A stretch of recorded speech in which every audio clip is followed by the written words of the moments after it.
Chapter 150. Erwin quickly took Voldemort's words to heart. Did you see that? This is the knowledge reserve of a legendary wizard. This is knowledge that cannot be learned from books. Erwin asked, Are we going to find the unicorn tribe now? Voldemort shook his head. No. The combat power of adult unicorns is very terrifying. Although I was not afraid in my heyday, Quirrell, this waste, has too little magic power. He cannot support a battle with adult unicorns. Now I'm going to look for a lonely little unicorn. Young unicorns will leave the group after midnight and look for moongrass in the forest for food. Erwin nodded. Look, it's another piece of knowledge that's not in the books. Sure enough, Voldemort is a treasure. This treasure had to be developed slowly, and Erwin felt a little regretful. Will the gift I prepared for Voldemort be a little too expensive? Can Voldemort bear it? Don't let Voldemort play to death. Then such a good tutor cannot be found. That's really a shame. There is still a long time left in this semester. If Voldemort dies, it will be his fault. But after all, he is also a legendary mage, so he shouldn't die so easily. Thinking of this, Erwin felt relieved. Continue walking forward. Not long after, they arrived at the lake where Erwin met the unicorn last time. Erwin saw a unicorn drinking water by the lake at a glance. This unicorn's horn is slightly rounded. Not that sharp. Voldemort raised his hand, and the two of them hid behind the trees. Voldemort said, An adult female unicorn. What an unexpected gain. Its combat power is weaker than that of male unicorns, but it is stronger than that of young unicorns, but it is within the acceptable range.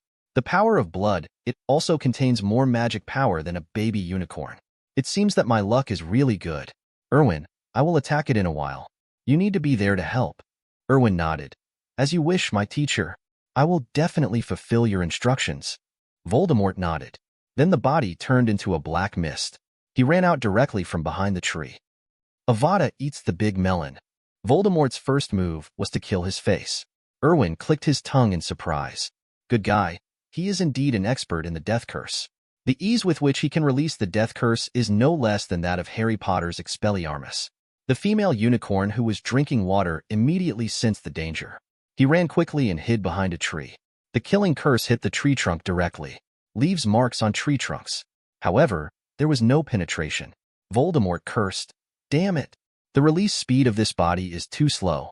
Erwin rolled his eyes and looked at our Dark Lord, who was so disgusted with using someone else's body. At this moment, Voldemort shouted, Take action! Erwin jumped out from behind the tree. Split into pieces. A spell crashed directly into the tree next to the female unicorn. With a click, the tree trunk was directly shattered by Erwin's spell. Voldemort turned to look at Erwin. Erwin quickly said, Sorry, teacher, it was my first time to see a unicorn. I was a little nervous and the magic spell was wrong. Voldemort didn't say anything. Who asked Erwin to find such a reasonable reason? The female unicorn spread her hooves and ran towards the distance. Advertisement Voldemort's body turned into a ball of black smoke and chased after him. As for Erwin, he sat on the ground. He also wanted to catch up, but he couldn't. He is a poor egg that cannot fly. His dear teacher probably wouldn't blame him. Erwin just sat down. Bowtruckle swung his two slender little green legs and ran to Erwin's side. Rubbed against Erwin's body. Erwin lowered his palm. The Bowtruckle jumped into Erwin's hand. Erwin asked, Have you told the unicorn leader? Bowtruckle nodded. Then he screamed twice. Erwin nodded. Then why is there still a female unicorn here? Bowtruckle barked twice to explain. Erwin said, It's too risky. This is the Dark Lord, and using a unicorn as bait may not necessarily solve him. If a female unicorn is damaged, it will be a big loss. The Bowtruckle wrapped two branches around Erwin's arms. Hanging on the swing by itself, it makes two sounds from time to time. Erwin smiled and said, Maybe. However, I don't think they can keep the Dark Lord. It doesn't matter. Leave them alone. Anyway, my message has been delivered. But what he said makes sense. There is always a crisis lurking in the dark. That's not the case. If I were it, I would also want to solve it once and for all. Not to mention, the boss of this unicorn has quite some ideas. Bowtruckle tightened the branches lightly. Erwin smiled and said, Okay, I know you are also good. But are you sure you found something that the unicorn kept? What is it? The Bowtruckle barked twice. A statue? A statue of a woman? Bowtruckle nodded. Erwin thought for a moment. Was that Ravenclaw? The Bowtruckle let go of its branches and fell to the ground. Pulled Erwin's arm. Erwin shook his head. Not today. I have other things to do.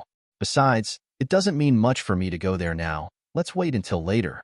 I will come to you when I have time, and we will go for a walk. And even if it's really what is the secret, the unicorn designation knows more than we do. Without the support of the unicorn, we have no way of knowing the real secret. You should leave first. If nothing else, it's time for me to chase it. Bowtruckle nodded. Then he waved the branch at Erwin, turned around and disappeared into the jungle. Erwin chased after Voldemort in the direction he left. They didn't go far when they heard bursts of roars, accompanied by thunder falling from the sky. Erwin was shocked. What the hell is this? He missed something again. Erwin hurriedly ran forward. Not long after, Erwin saw the two warring parties. It was the majestic male unicorn and Voldemort. I saw the electric light lingering on the horn of the male unicorn. Every time he waved his horn, a bolt of thunder would hit Voldemort. And Voldemort was a little miserable at this time. There were some holes in the clothes, and he had obviously been beaten. Erwin was speechless. Is this what unicorns are capable of? This thing can actually control the thunder? So silly. Voldemort saw Erwin coming and shouted, "Use the death curse." After seeing Erwin, the male unicorn's eyes flashed with confusion. But it didn't expose Erwin's identity. Even if it exposed Voldemort, he still wouldn't understand. Erwin took out his wand. "Ah, what's going on? Teacher, I was so nervous that I forgot the spell." Chapter 151. Erwin's face was filled with annoyance. If anyone else were to look at it, they would think that Erwin really couldn't think of a spell. That's why I'm so upset. Voldemort's heart was filled with anger. But seeing Erwin's expression, I felt that Erwin was definitely not talking nonsense. He really couldn't remember. Professor Quirrell didn't know what Voldemort was thinking now. All he could sense was Voldemort's rage. Professor Quirrell said quickly, "Master, don't be angry.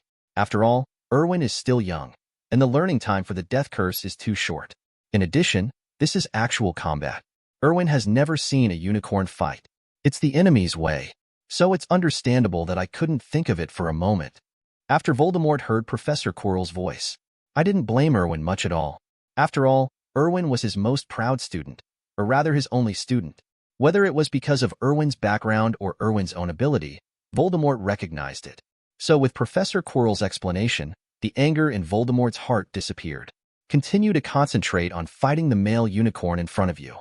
Voldemort felt the magic disappearing from his body extremely quickly. I feel resentful in my heart. I don't know why I encountered a male unicorn in this place. You know, in a unicorn group, there will only be 3 male unicorns. One unicorn is the king, and the other 2 are the guards. Usually they are direct descendants of the unicorn king who conquered the world when he was young. Other male unicorns, after reaching a certain age, will be driven out to start new groups. On the one hand, it is because of the nature of unicorns, and on the other hand, it is also for the continuation of the race. Don't put all your eggs in one basket. These intelligent, high-level magical animals understand this very well. Erwin didn't take any further action. Why waste that magic power? He has already hidden his stupidity. There was no way he would let Voldemort use Professor Quirrell's body to kill the unicorn. This is a cursed thing. Erwin still doesn't know. What did Quirrell have promised to him by Voldemort? Or is it simply because of fear? Quirrell would help him do these things that seem to have a big impact. Erwin thought Quirrell must be crazy. Fortunately, Erwin appears now. However, there is still a problem before Erwin. That is, if Voldemort cannot drink the unicorn's blood, will he die directly? This is not okay. It will affect Erwin's study plan. Erwin watched the battle while thinking about what to do next. He planned to save Quirrell's life, but Erwin didn't know exactly how to do it. In the original book, Voldemort is parasitic in Quirrell's body, so Harry Potter's blood curse will cause harm to Quirrell's body. However, after Quirrell's death, Voldemort can fly from Quirrell's body in the state of his soul. This shows that the symbiosis between Voldemort and Quirrell should be regarded as an unequal symbiosis. Of course, Voldemort will not be equal to anyone. According to the information Erwin knows, this symbiosis is that Voldemort lives in Quirrell's body and shares Quirrell's body. Quirrell's body will also bring the weaknesses in Voldemort's soul, so if you want to let Voldemort leave, then Voldemort must leave on his own. Advertisement. So under what circumstances would Voldemort leave on his own? Erwin thought for a moment. Suddenly, his eyes lit up. He seemed to have figured out a way. I just don't know if this method is reliable. If Erwin's vision goes as planned, then Erwin will most likely get a portable grandpa. Thinking about it, Erwin felt inexplicably looking forward to it. The most important thing is that Erwin can get a Voldemort under his control. But if he wants to achieve this, he still needs to use his brain. But the idea had already sprouted in Erwin's mind. Erwin will begin to refine the plan. At this time, the battle between Voldemort and the Unicorn King was coming to an end. I have to admit that Voldemort is really strong, even in the current state of his soul, even in Quirrell's body. But Voldemort still maintained a very powerful fighting force. At the same time, Erwin also saw what a wizard of Voldemort's level looked like when fighting. That move of apparition was so good that Voldemort apparat to another place with almost one strike and launched another attack from another place. If Erwin's apparition was not a gift package given by the system and was initially at full level, Erwin would never be able to do what Voldemort is like. The reason why disembodiment is called a dangerous spell can only be used by young wizards over the age of 17 who have passed the test. That's because apparition places high demands on the wizard's character. First of all, you must concentrate on a goal in your mind. In simple and understandable terms, you need an anchor point. After that, you need to make up your mind, concentrate on it, and not have any unsteady thoughts. Thinking that you have to get to this place, and the last step, you have to endure the pull of apparition. Voldemort disapparated many times, and while fighting, his heart was extremely determined. The most important thing is that the pulling feeling of space does not seem to exist at all in front of these veteran wizards. Erwin initially thought that it would only be so uncomfortable if he used apparition for the first time. But after Erwin used it several times, he found that it was not like this at all.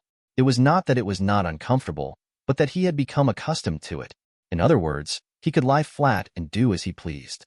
In this kind of battle between phantoms, you not only need to predict the angle of the enemy's attack, but also need to find an angle that is more suitable for your own attack.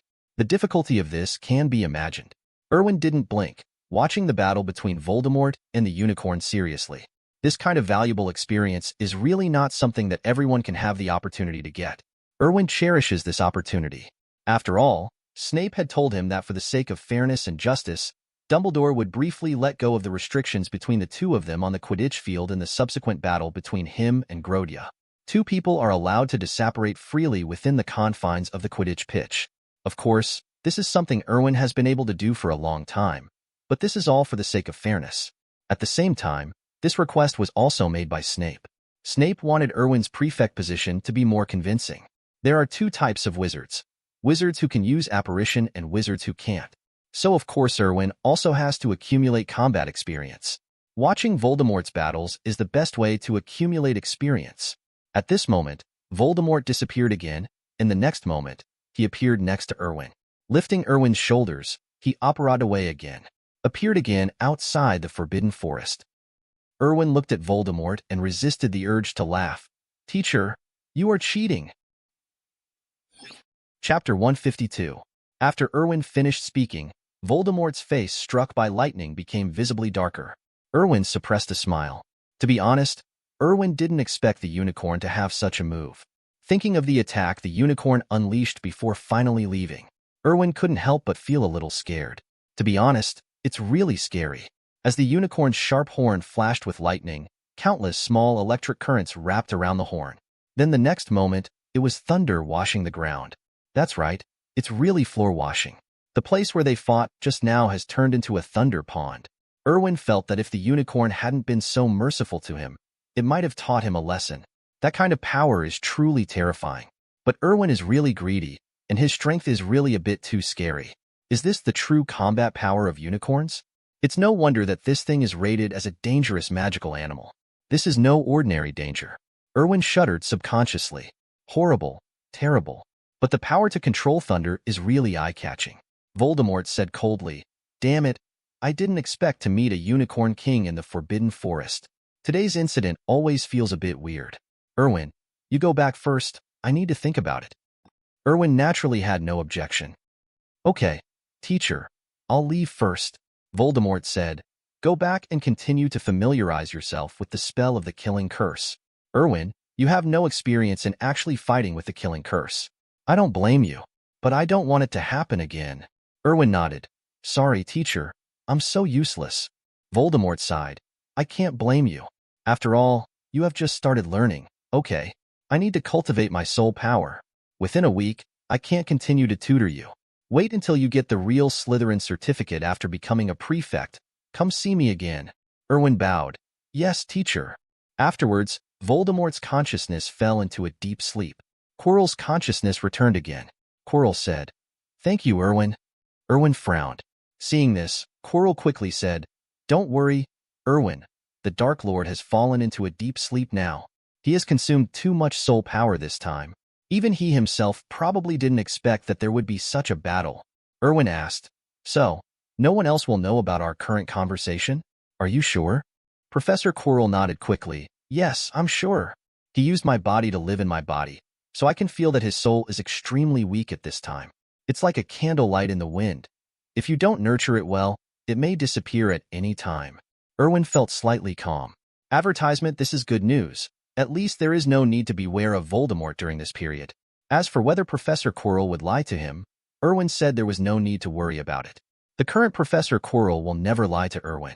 On the one hand, there is no reason, and on the other hand, Erwin believes that the preparations he has done in the early stage are sufficient. The icing on the cake is never as memorable as the help in times of need. There is no doubt that everything Erwin did was to provide help in times of need. Therefore, this kind of behavior can really be remembered for a lifetime by Quirrell. Of course, this is the effect Erwin deliberately managed. Erwin said, "He has accumulated soul power, so he can just sleep?" Quirrell shook his head, somewhat bitterly. "No, he still needs to absorb my soul energy." Erwin frowned and said, "How does this affect you?" Quirrell nodded. "Well, the weakening of soul power will reduce my magic power." When Erwin heard this, he thought that this was not possible. If Quirrell's strength declines, how can he use it in the future? If Professor Quirrell becomes useless, this is not what Erwin wants. That's no use at all. Erwin asked, "Professor Quirrell, why are you being coerced by him?" Quirrell smiled bitterly. "It's all my fault. I was wrong about my own strength. When I was in the Black Forest, I was attacked by vampires and werewolves. He saved me. When I was about to die, I could only promise him, condition. I signed a very ancient spell, and from now on, life or death is not up to me." Erwin asked, "What should I do if I want to get rid of this spell?" Quirrell said, "I am very grateful to you, Erwin. I know you want to help me, but that is impossible. There are only two ways. The first is for me to die, and the other is for him to leave on his own initiative. This is both impossible. It's possible. Now I just hope that after achieving his goal, he can let me go." Erwin nodded. "I have some ideas, but now is not the time to implement them. As for Voldemort's problem, I will go to Professor Snape tomorrow and ask him to brew 2 bottles of Vitality Potion, which should ensure that your strength will not be lost." "Too much," Quirrell exclaimed. "No, Erwin, you can't go to Snape. He has already suspected me. If you let him know that you are helping me, it will definitely affect you. Snape has no evidence now, and I'm not sure what's going on with me. But I know very well that he must be watching me. I can't affect you." Erwin waved his hand. "I am sure that Professor Snape is my godfather, and he will definitely help me. Trust me, I will solve your trouble. But before that, you need to cooperate with me as much as possible, and you can't show any abnormality and let the Dark Lord notice it, otherwise, not only you, but also me will be in trouble. Do you understand?" Professor Quirrell nodded. "I understand. Don't worry, Erwin. I won't let you get hurt.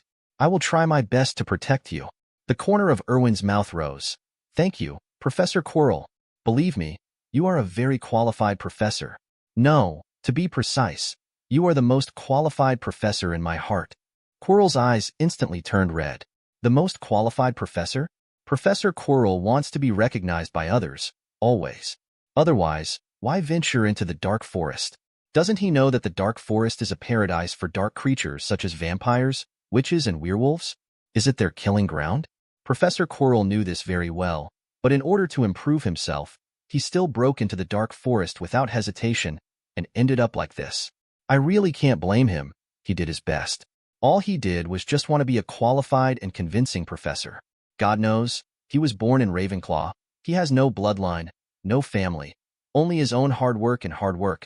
How difficult it is to get where he is today, and he just wants to be a good teacher. It was so touching that Erwin almost cried. Chapter 153. Chatted with Quirrell for a while longer. Voldemort had always been spying on them in the past, and the two of them had never had a good chat. This time, Voldemort suffered a big loss, which was a good thing. So the two of them chatted a little more. About half an hour later, under Professor Quirrell's reluctant eyes, Erwin asked Professor Quirrell to return to his office. Professor Quirrell always looked back 3 times. It was obvious that he really wanted to continue chatting with Erwin. It's a pity that Erwin doesn't want to talk anymore. He has other things to do. Watching Professor Quirrell return to the castle, Erwin looked at the time. It's already 2 o'clock. Erwin sighed. It was really a fate. Incredibly hard work. He had one more thing to do. Erwin snapped his fingers. The body was directly swallowed by the vortex. The next moment, Erwin appeared at the location where Voldemort was fighting the Unicorn King. There was still burnt blackness on the ground.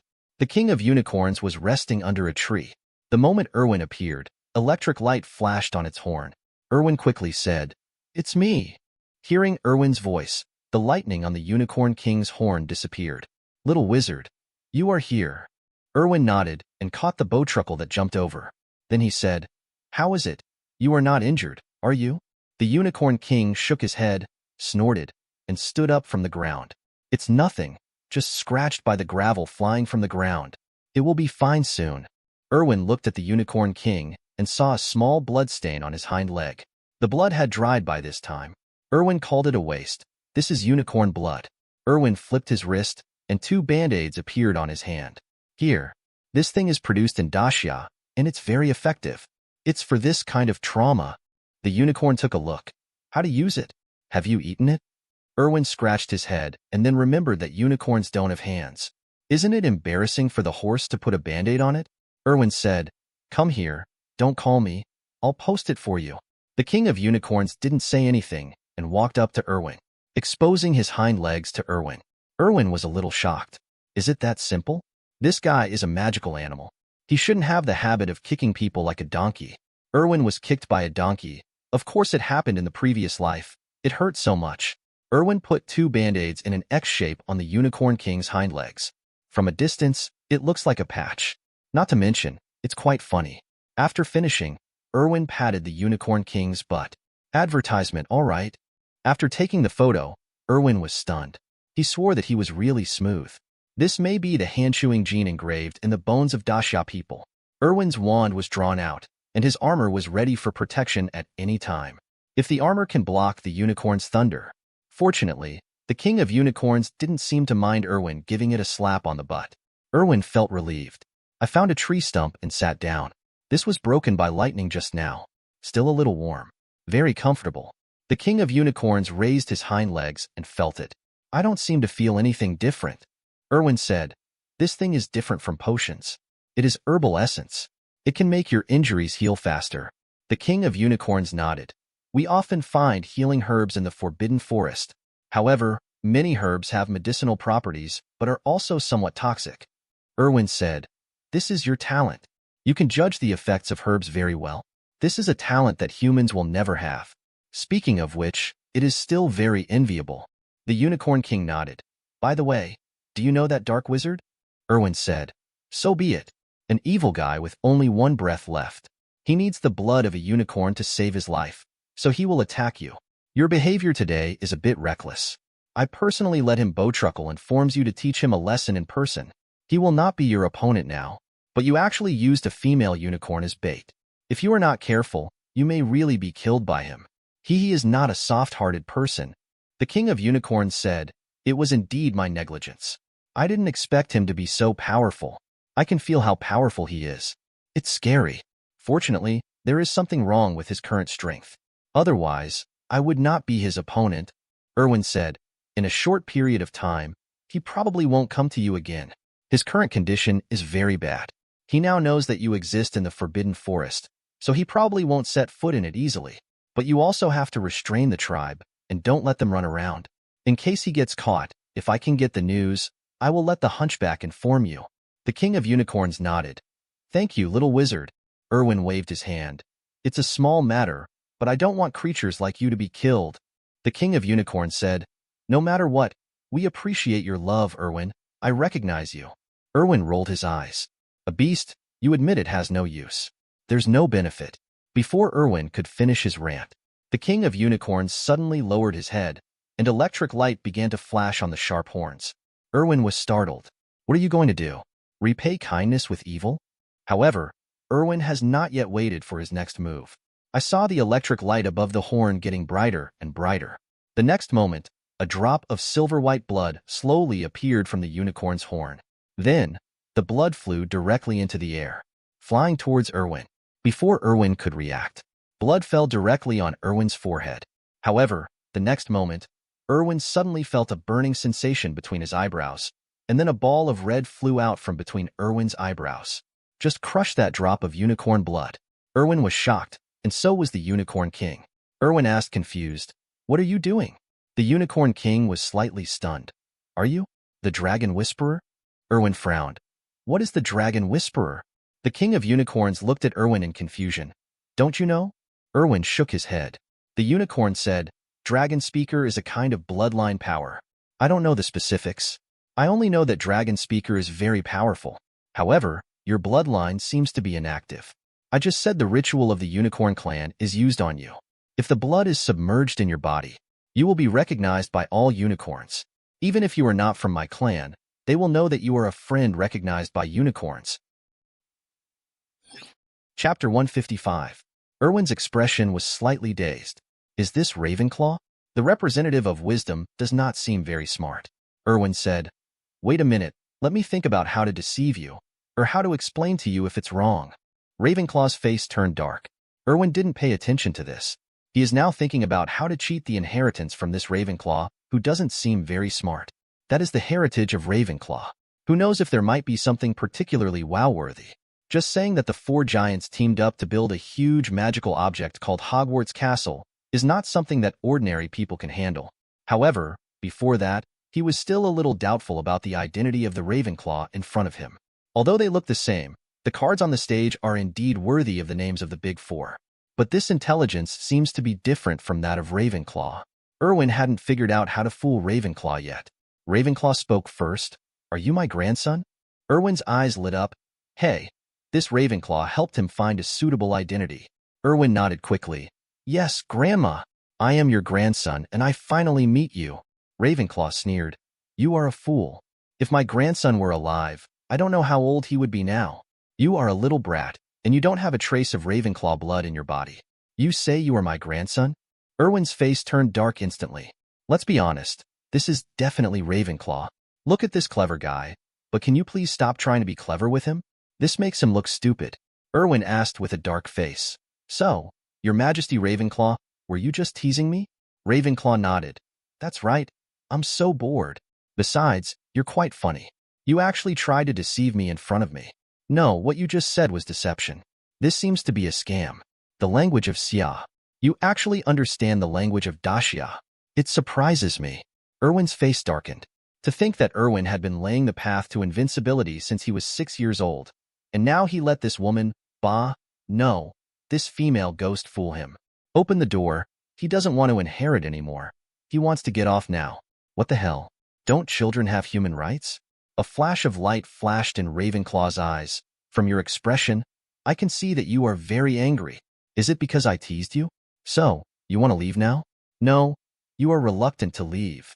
So, if something unexpected happens, you are scolding me in your mind, and then you try to trick me?" Erwin was immediately shocked. "Can you read minds? Or legilimency?" Ravenclaw shrank to the size of a normal person and sat cross-legged in the starry sky. Said, "Legilimency? Oh, I understand. Are you talking about the Imperious Curse? You call that gadget the Unforgivable Curse?" Erwin's eyes widened. "Gadget? So, what kind of power did these ancient wizards have, and was the Unforgivable Curse a gadget? Advertisement, so what's the big deal?" Ravenclaw thought for a moment. "Oh, I understand. So that's what happened. No wonder. It's a smart way. I don't need the Imperious Curse on you, and in my current state, I can't release the curse. As for mind reading, I can't do it either. Your performance is too obvious. To be honest, even in my time, little wizards of your age did not have a castle like you. But it is a pity that your castle is in front of me. Not worth mentioning. To put it simply, you are too good. You still need to practice."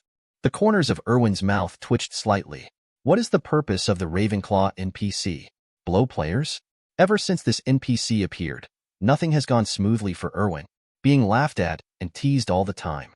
Did he really think that Erwin had no temper? Looking at the fluorescent Ravenclaw, Erwin took a deep breath, and some things just passed away. Erwin bowed slightly.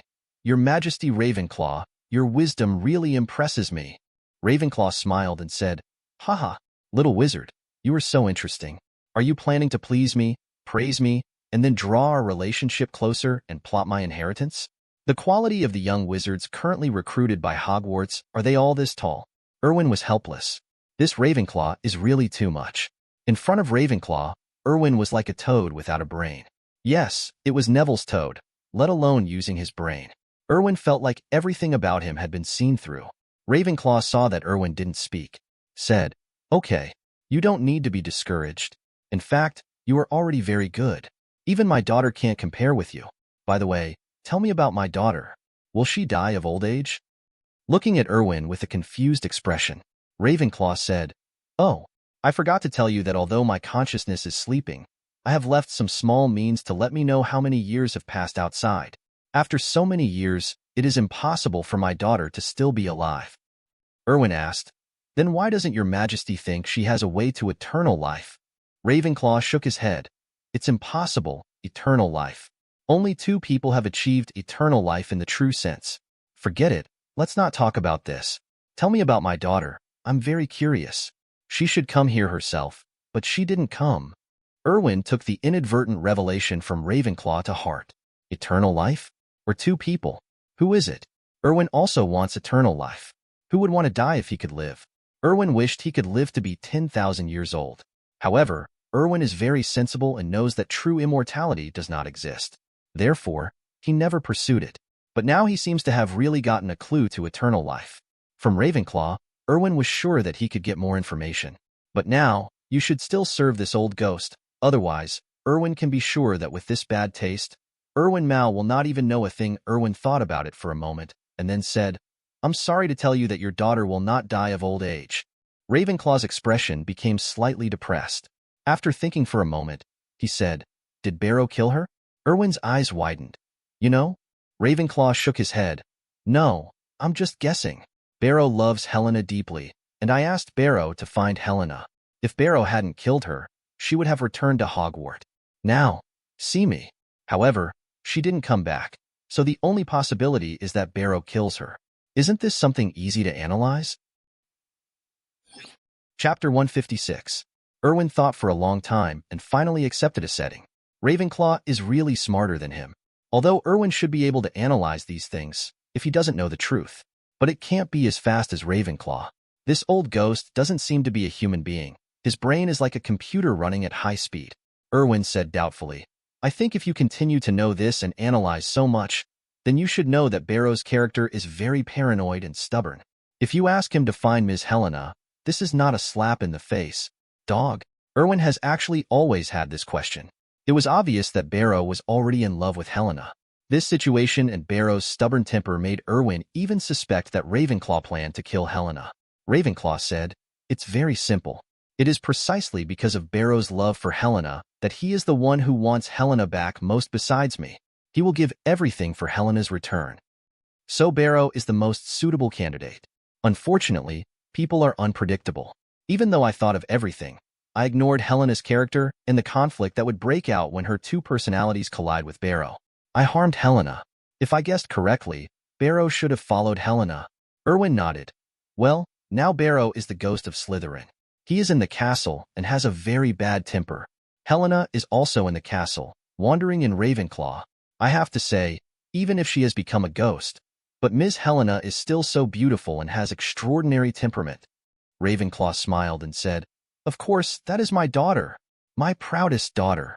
Erwin silently opened the notebook in his mind and wrote down another characteristic besides bad taste on the Ravenclaw page. Narcissism and daughter slave. Ravenclaw said, "I want to go back to Hogwarts Castle and meet Helena." Erwin nodded.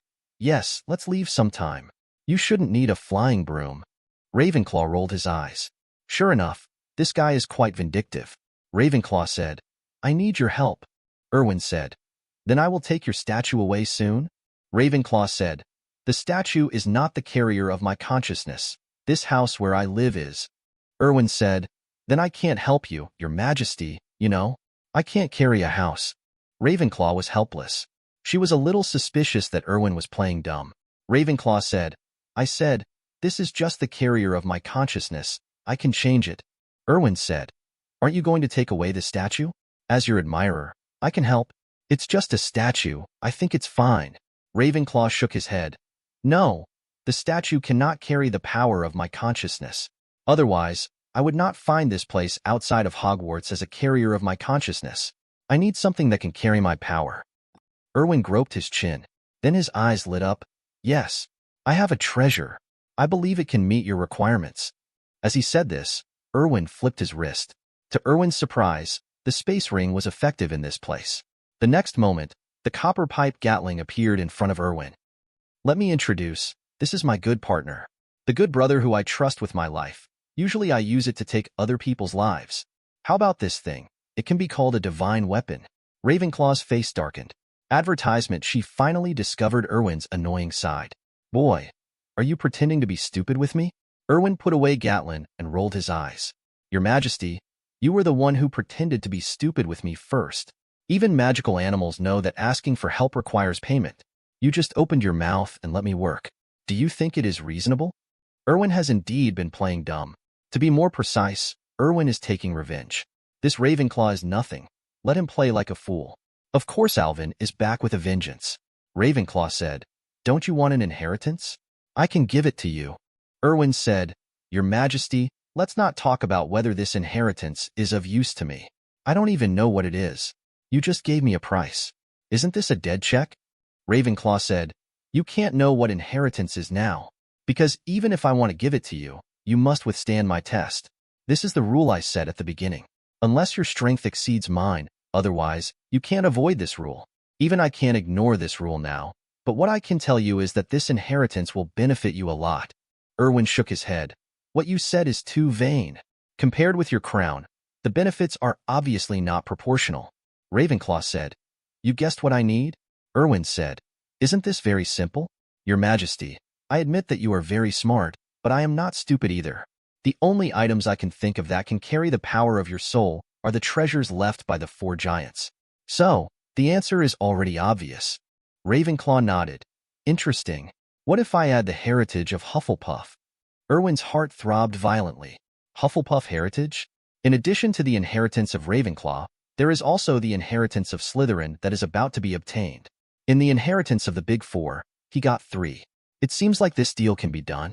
As a capitalist, no. As a businessman, Erwin's first thought was how to maximize profits. I was about to start bargaining again. Ravenclaw said, Forget it. If you are not happy, forget it. I don't need you anymore. I believe I will wait for the person I need. He will not be as greedy as you. Moreover, in fact, you are not suitable for Ravencrow's inheritance. I'll send you away. With that said, Ravenclaw was ready to take action. Erwin was immediately anxious. Wait a minute, Your Majesty. We can talk. I think we can talk. You see, you are such a big man. Why are you so impatient? I was going to agree, but you have such a temper. There was almost a misunderstanding. Erwin's main character is a person who can bend and stretch. In Erwin's world, there is no elegance, no manners, no dignity. Compared to the benefits, it's all worthless. Erwin is an extremely selfish person. Especially now that his life is at risk, of course he will seize every opportunity to become stronger. He is not stupid. Ravenclaw stopped what he was doing. Are you sure? Chapter 157. Erwin nodded quickly. Of course, I'm sure. Ravenclaw asked, It won't be difficult, right? Erwin said, Of course not. Don't worry, I will be happy to help you meet Miss Helena and her daughter. This is a great good deed. Ravenclaw nodded. Then, come here with the crown, and I will give you the opportunity to accept the inheritance. The same is true for Hufflepuff's gold cup. Erwin bowed slightly. As you wish, Your Majesty. Ravenclaw raised his hand and waved. The next moment, Erwin's body flew up uncontrollably. The next moment, Erwin appeared in front of the statue again.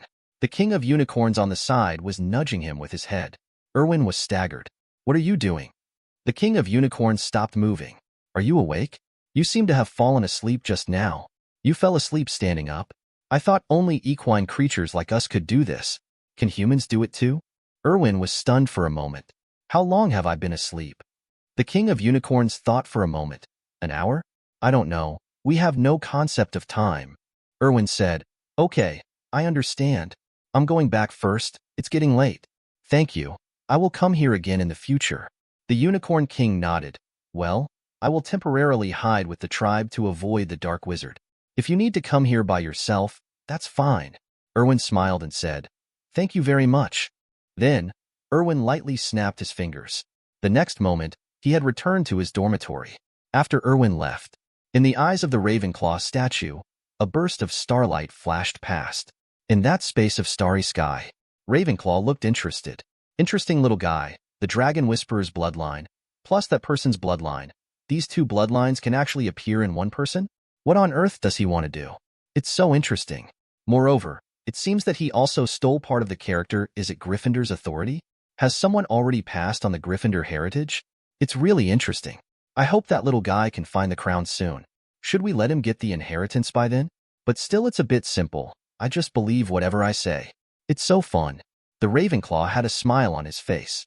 Then the body shape turned into dots of starlight, disappeared, and merged into the stars in the sky. After Erwin washed his face, changed the sheets, lay on the bed and began to think about the inheritance of Ravenclaw and Hufflepuff. Ravenclaw's crown is easy to obtain. That thing was made into a Horcrux by Voldemort in the Room of Requirement. Voldemort was confident that no one but him could find the crown, so there was no magic protection at all. The only trouble is that the thing is a Horcrux, and it contains Voldemort's soul. Although Erwin now has the caliber of fire that can destroy Horcruxes, but in that case, Ravenclaw's crown would be ruined. This thing is related to Erwin's inheritance and is not a joke. But how to peel off the Horcrux? Erwin thought for a long time, but couldn't think of a good way. At this moment, Erwin lightly tapped his forehead. Why is he thinking about this? Shouldn't Ravenclaw do this job? That is Ravenclaw's thing. As long as you give it to Ravenclaw, Ravenclaw will definitely find a way. Those are the big four. Erwin didn't believe that a mere Horcrux could stump her. If that were the case, she wouldn't be called the Big Four. Erwin shook these thoughts out of his mind. Erwin decided to go find Ravenclaw's crown tomorrow and then see what inheritance is all about. The era of the Big Four was really too bright. Advertisement, therefore, Erwin is really curious about what they can leave as inheritance. Forbidden spell? Or some scary potion formula? After thinking about it, Erwin fell into a deep sleep. The next day, in a daze, Erwin was awakened by a knock on the door. Erwin picked up the wand from the bedside and waved it casually. The door opens. A flash of platinum gold entered the room. Erwin yawned. "Draco, why are you here so early?" Draco said, "Good morning, Prefect." "That's it. I have some questions." Erwin yawned and sat up from the bed. "What's wrong?" Draco said, "Do you know this man Nico Flamel?" Erwin's drowsiness disappeared instantly. "What's the situation? Malfoy replaces Ron. What kind of gameplay is this?" Erwin asked. "Where did you know this name?" Malfoy told Erwin everything about the past 2 days. After listening to Malfoy's story, Erwin understood. Even with his participation, many plots have collapsed. But the strange thing is that Harry Potter still found the corridor on the right-hand side of the 3rd floor and the three-headed dog. As for the reason, it's because of those damn stairs. I also learned about the existence of the three-headed dog from Hagrid's mouth, and they also speculated that someone wanted to steal that thing. However, because of Malfoy's existence and Erwin's influence, Harry Potter did not doubt Snape. But he had no idea who to suspect. Erwin was shocked after hearing this. Without Dumbledore's intervention, he would have eaten the Sorcerer's Stone. Could this be Lao Deng's obstruction? This is obviously Lao Deng who personally pushed forward the plot. Otherwise, although those stairs are very jumpy, they will never deliberately lead the little wizard to a certain place, nor will they delay the little wizard's lessons. From this point of view, Lao Deng too has definitely exerted his strength. However, Erwin was willing to give them a push. Otherwise, it won't be fun after that. Erwin still has many plans that need to be pushed forward step by step in the plot. Erwin said, "Nicholas Flamel is a great alchemist. He invented the magic stone. It can turn stone into gold and even immortality. As for the specifics, I suggest you ask Hermione. Hermione, her knowledge is incomparable to yours, so you can ask her during morning self-study, and I believe you will get the answer soon." Malfoy nodded. "Okay, Prefect. I understand. I will ask Miss Granger for advice later." Erwin is very satisfied with Malfoy now. Look, this is a child who was raised by his own hands. How sensible he is. So endearing. Erwin waved his hand. "Go. Wait for me downstairs." Malfoy bowed. "Yes, Prefect."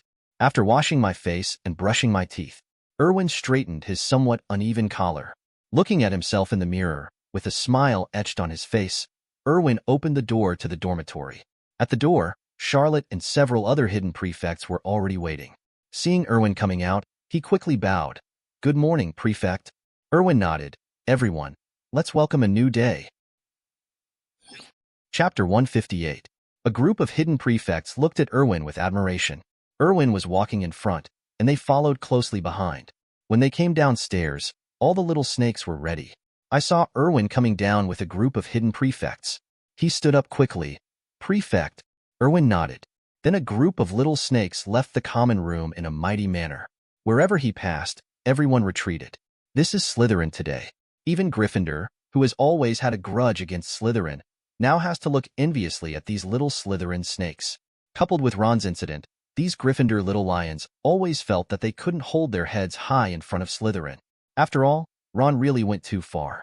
Erwin had already lowered his attitude, but Ron actually had that attitude. In the corridor, Percy looked at the procession of little snakes passing by. He felt a little more resentful toward his younger brother. After all, he got beaten too. I have to admit that Percy is quite strong. At least compared to his peers, he is considered a leader. But it depends on who you compare with. Compared with Marcus Flint, it's not even a little bit worse. Just like Glodia said, if Erwin hadn't turned on all his firepower when he was angry, directly suppressing people with magic power, and just talking about using magic spells to fight the enemy, he would have really had to fight Marcus, who had improved his combat power through actual combat. Half a day. Gemini also saw the little snakes. Although Charlotte beat them up, Gemini is naturally optimistic. So I didn't have much anger. I had some complaints about Ron in my heart, but it wasn't too much. After all, he was his brother no matter what. However, Gemini is actually quite envious of Slytherin today. In the middle of the line, Draco and Pansy walked side by side. Draco said, "Pansy, do you think we should be able to change our name to Chief during the weekend?" Pansy looked at Erwin at the front. His eyes were filled with reverence and fanatical reverence. Pansy said, "Of course, Lord Erwin is undefeated." Draco was stunned for a moment. "My lord?" Pansy nodded. "Don't you know? Badondolu has surrendered to Lord Erwin, and Lord also gave him the purple lotus mark, which is the emblem of the Cavendi family. I don't understand. Why are illegitimate children valued by adults? But I will definitely become the second person to be given a mark by adults." Draco was surprised. "Purple lotus mark? What is that?" Pansy said, "Just like the Dark Lord back then, I heard from Barton that with the purple lotus mark, when you learn to apparate later, you can learn the kind of apparation that is exclusive to Lord Erwin, and you can also fly. You should know what do I mean, and I can communicate with Lord Erwin through the purple lotus mark." Of course Draco knew what it was, although Lucius spent money to find a reason for himself to be a Death Eater. But many people in the wizarding world know about the Death Eater's iconic flying ability. Very famous. And now, Erwin actually has this ability? Draco lowered his head, wondering if he had been too absorbed in studying those things with Harry Potter during this period, which caused him to miss such big news. Advertisement, in fact, the information Barton revealed was all instructed by Erwin. Voldemort has done too many things, and the one that has the greatest impact on Erwin is the mark. Everyone knows the Dark Mark, which is like a representative of Voldemort. This leads to the fact that other people possessing the mark will always subconsciously merge into the ranks of villains. This is so unfair to Erwin. Therefore, Erwin needs to let Barton subtly change the minds of these little wizards. Of course, there are pros and cons to the existence of Voldemort's Dark Mark. Although no one would say it explicitly, Voldemort actually had many admirers in Slytherin. This is also the reason why so many people sided with Voldemort during the decisive battle. You know, when Voldemort first gained power, many people were proud to have the Dark Mark. Erwin is now building in this direction.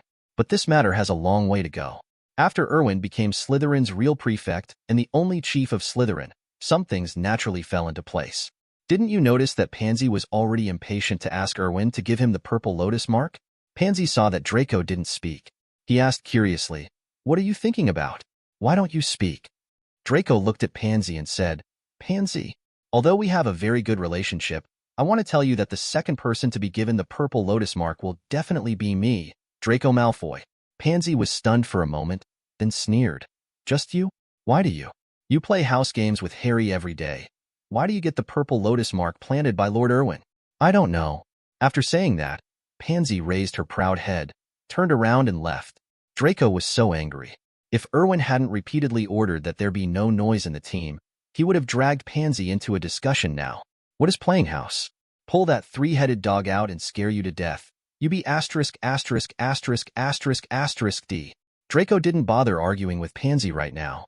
He is now thinking about how to get Erwin to plant the purple lotus mark on him. Draco Malfoy, the current heir of the Malfoy family, will definitely inherit the Malfoy family in the future and will never fall behind others in his life. So in order to achieve this second person's achievement, Draco felt that he needed to do something big. Wouldn't it be a big deal if we could find out who wanted to steal the Philosopher's Stone? Thinking of this, Draco's eyes were filled with anticipation. He couldn't wait to meet Harry Potter, tell Harry Potter everything he knew from Erwin, go to Hermione for help, secretly grow up, and then surprise everyone. People. Erwin didn't know what Draco was thinking. Otherwise, he would definitely be given a thumbs up. Good Malfoy. Really awesome. Too sensible. A lot of people had gathered at the door of Slytherin's study room. Hermione and Harry Potter were standing on the left side of the door. Harry Potter asked in confusion, Hermione, what happened? Why are so many Hufflepuff students here? Are they here to trouble Mr. Erwin? Should we tell Erwin? Say hello to Mr. Irvine. Hermione looked at the book in her hand and said casually, to cause trouble for Erwin? Who in Hogwarts would cause trouble for Erwin now? The fighting ability of Slytherin students is no joke. Don't worry, if I guess correctly, they also come to the Slytherin study room for morning study. Chapter 159. Harry Potter wondered, how do you know? Hermione rolled her eyes. To be honest, after getting along with these people for a long time, she always felt that her IQ was always superior to everyone else. This feeling of superiority was quite satisfying, but she also felt uncomfortable talking to them too much. Tired, Hermione said, isn't this obvious? Didn't you see that they were all moving tables and chairs? Harry Potter yelled, not realizing at all that he was once again being outsmarted. At this moment, the sharp-eyed among the little badgers discovered Erwin. Slytherin is here. Erwin is here. A group of little badgers quickly ran towards Erwin. Seeing this, the little snakes stood in front of Erwin without anyone's instructions. Several huge little snakes were blocking the front, just like mountains of meat. Don't say it. Don't say it. You are quite powerful. Erwin waved. Spread out. We are all classmates, so there is no need to be so nervous. The little snakes moved out of the way. Erwin walked through the middle. A little badger walked out of the crowd. Mr. Erwin, our dean has agreed to let us go to morning study hall with Slytherin. Erwin nodded. Seeing those tables and chairs, Erwin had already guessed. In that case, let's go in. Slytherin's study room is big enough for everyone to study together. I will let someone explain the rules of the Slytherin study room to you in a while. Then you can just follow the rules. If you don't understand something, you can discuss it with other people or ask me. But be careful about your voice and don't disturb other people. The little badgers nodded eagerly. His face was full of excitement. They can also withstand Erwin's teachings. This is really an exciting thing. After students entered the study room one after another, Erwin saw Professor Sprout, who was belatedly arriving. Professor Sprout came to Erwin. Erwin greeted quickly.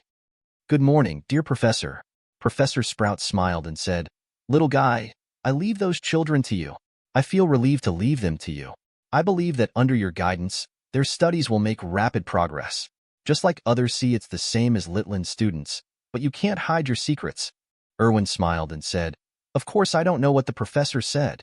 I will teach you everything I have, but unfortunately, my knowledge was also taught by you and other professors. So I am just teaching you and other professors. I just copy the professor's knowledge to them. I blame my lack of knowledge and can't teach them more. If they want to learn more valuable and advanced knowledge, they have to rely on you and other professors. The smile on Professor Sprout's face grew wider. He tapped Erwin's forehead lightly with his finger. What a clever little guy. I don't plan to come to the study room from tomorrow on. I got angry too early, and it's too much to bear. So did Professor Flitwick and Professor McGonagall. I have to ask you to keep an eye on those children when the time comes. We know your level. Erwin thought for a moment and said, Actually, normal study in the study room is fine. The prefects of each college can also restrain them. The only danger is when they practice magic spells. How about this? Please Sparrow Professor Tay will discuss with other professors to merge the spell practice rooms of the 4 major colleges. Then I will stay in the spell practice room and can help keep an eye on it. The other 7th grade seniors can also help keep an eye on it, I think. That should be enough. Professor Sprout thought for a moment. This seems to be feasible. Okay, I will go to Professor Flitwick and Professor McGonagall to discuss it later. Erwin bowed slightly. As a student, I will always remember the dedication and hard work you and the professors have shown us, and I am grateful. Professor Sprout smiled and said, "Okay, go to the self-study class. Those students should have prepared a lot of questions to ask you. You have to work harder, otherwise we will laugh at you if you are asked." Advertisement. Erwin smiled and said, "Under the guidance of the professors, I don't think there will be any problems that will be difficult for me. If there are, it is because I am not good at learning. When the time comes, I will go to the professors for advice as soon as possible." Professor Sprout looked at Erwin, and the more he looked at it, the more he liked it. Seriously, Professor Sprout doesn't have a daughter. Otherwise, she must really want to marry her daughter to Erwin. Erwin didn't know what Professor Sprout was thinking. Otherwise, Erwin would definitely tell him honestly. The Pureblood family has not been destroyed. No, the Pureblood family seems to have come from friendly forces. It's not right that Voldemort is not dead. That's his teacher, Grindelwald. What's more wrong? He has never seen this. After searching around, Erwin was surprised to find out why he didn't seem to have any visible enemies. Erwin didn't know who the other enemies were. This is difficult to comment on. In the study room, just as Professor Sprout thought, the little badgers prepared a lot of questions. Many questions are actually not difficult, so they are too embarrassed to go to their seniors or professors for answers. Others were because they had asked for advice, but the answers they got were very complicated, and the little badgers did not understand them. However, Erwin's answer made them find a completely different idea. Erwin has never been a self-proclaimed noble person, but there is one thing that Erwin can admit loudly. That's Dasha's education method, which is not a little better than those in these countries. Learning means applying what you have learned. And these little wizards, they can't find the joy of learning. But Erwin is different. Erwin himself has a mature soul, coupled with Dasha's many learning methods. So Erwin can see through the problem and get to the essence. This made Erwin learn like a duck in water. Naturally, when explaining to others, I will also use some tips to convey the knowledge into a better understandable way. This makes these little badgers enlightened. Many obscure knowledge points will become very interesting and very simple after Erwin's explanation. This is an experience that professors and other seniors cannot bring. These little badgers also know why the grades of Slytherin's little snakes have increased so quickly. They were happy, but Erwin was very tired. During the morning self-study period, Erwin answered the questions from the little badgers. However, efforts will always be rewarded, which can be seen from the points the little badgers gained after class and the reputation points they gained. Another thing is that Draco and Harry Potter successfully connected with Hermione.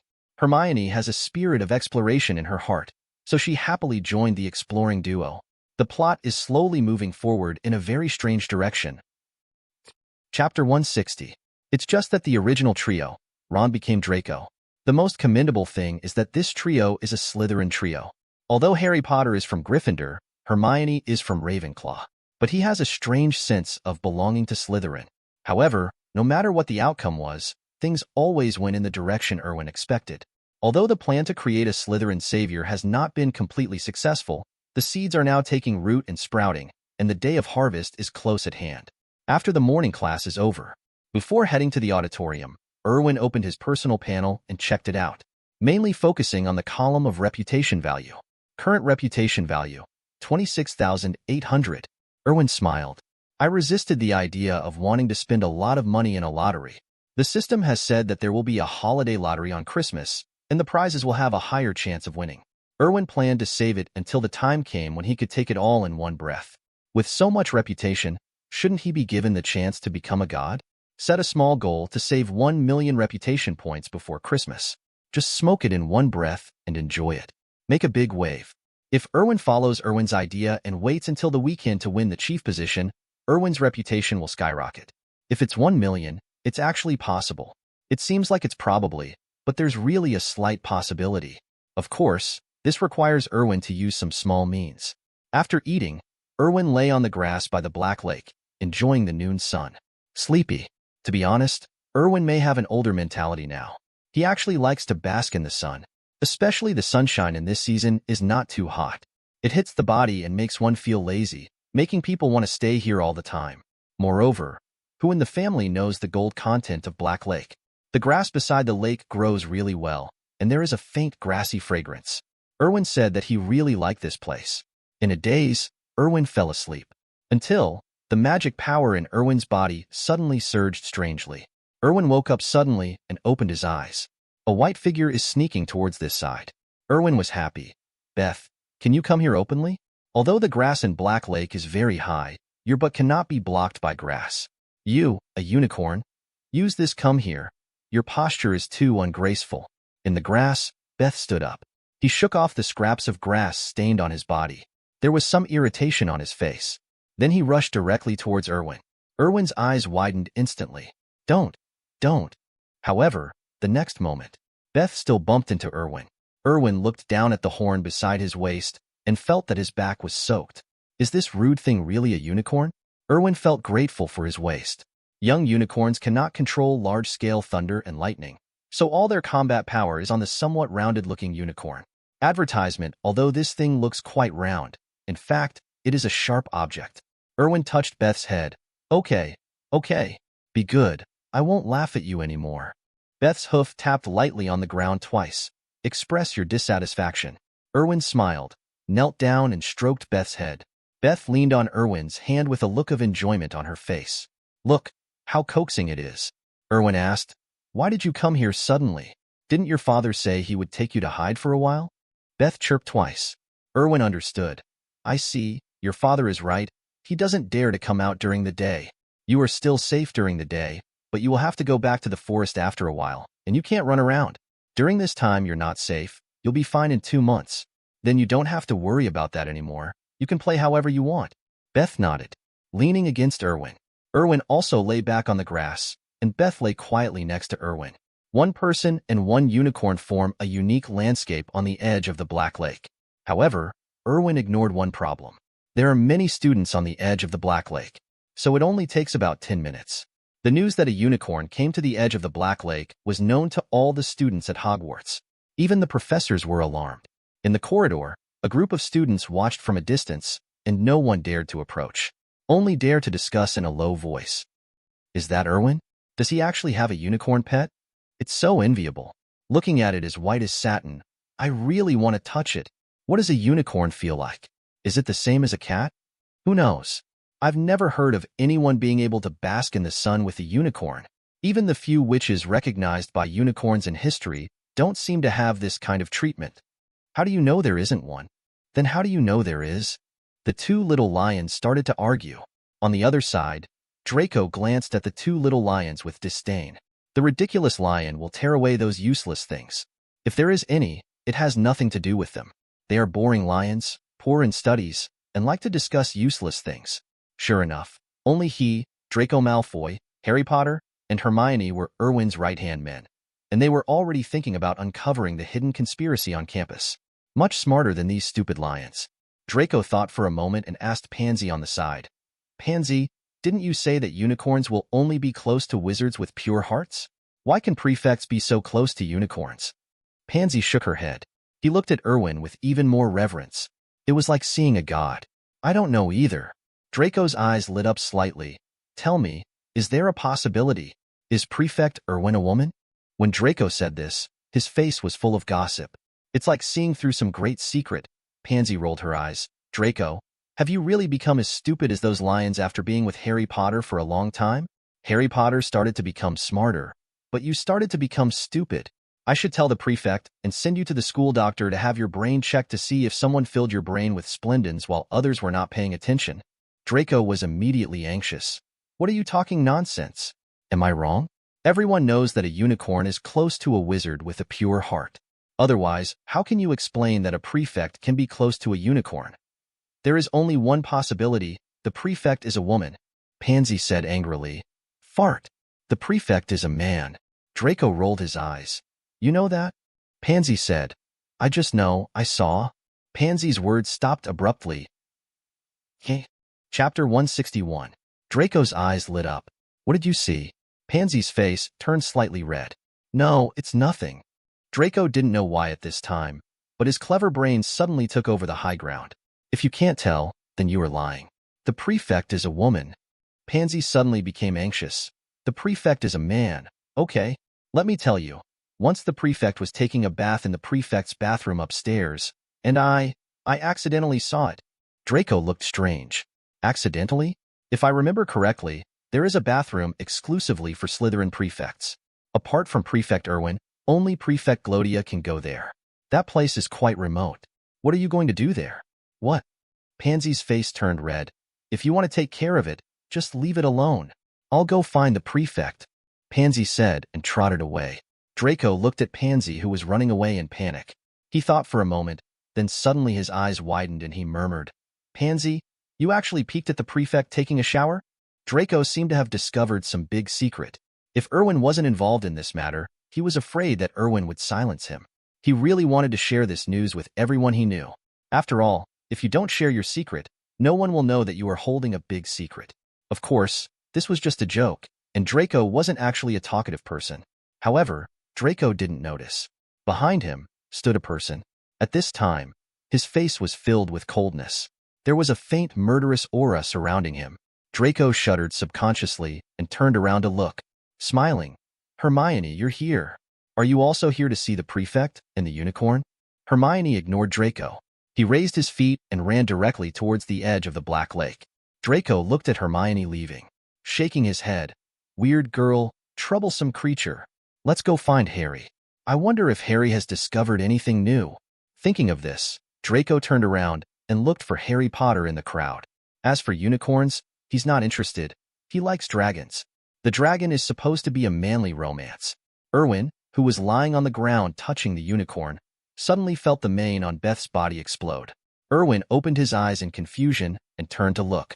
I saw Pansy and Hermione coming one after another. There are many students in the corridor. Erwin shook his head and touched Beth's head. Don't be nervous. As long as I'm here, no one can hurt you.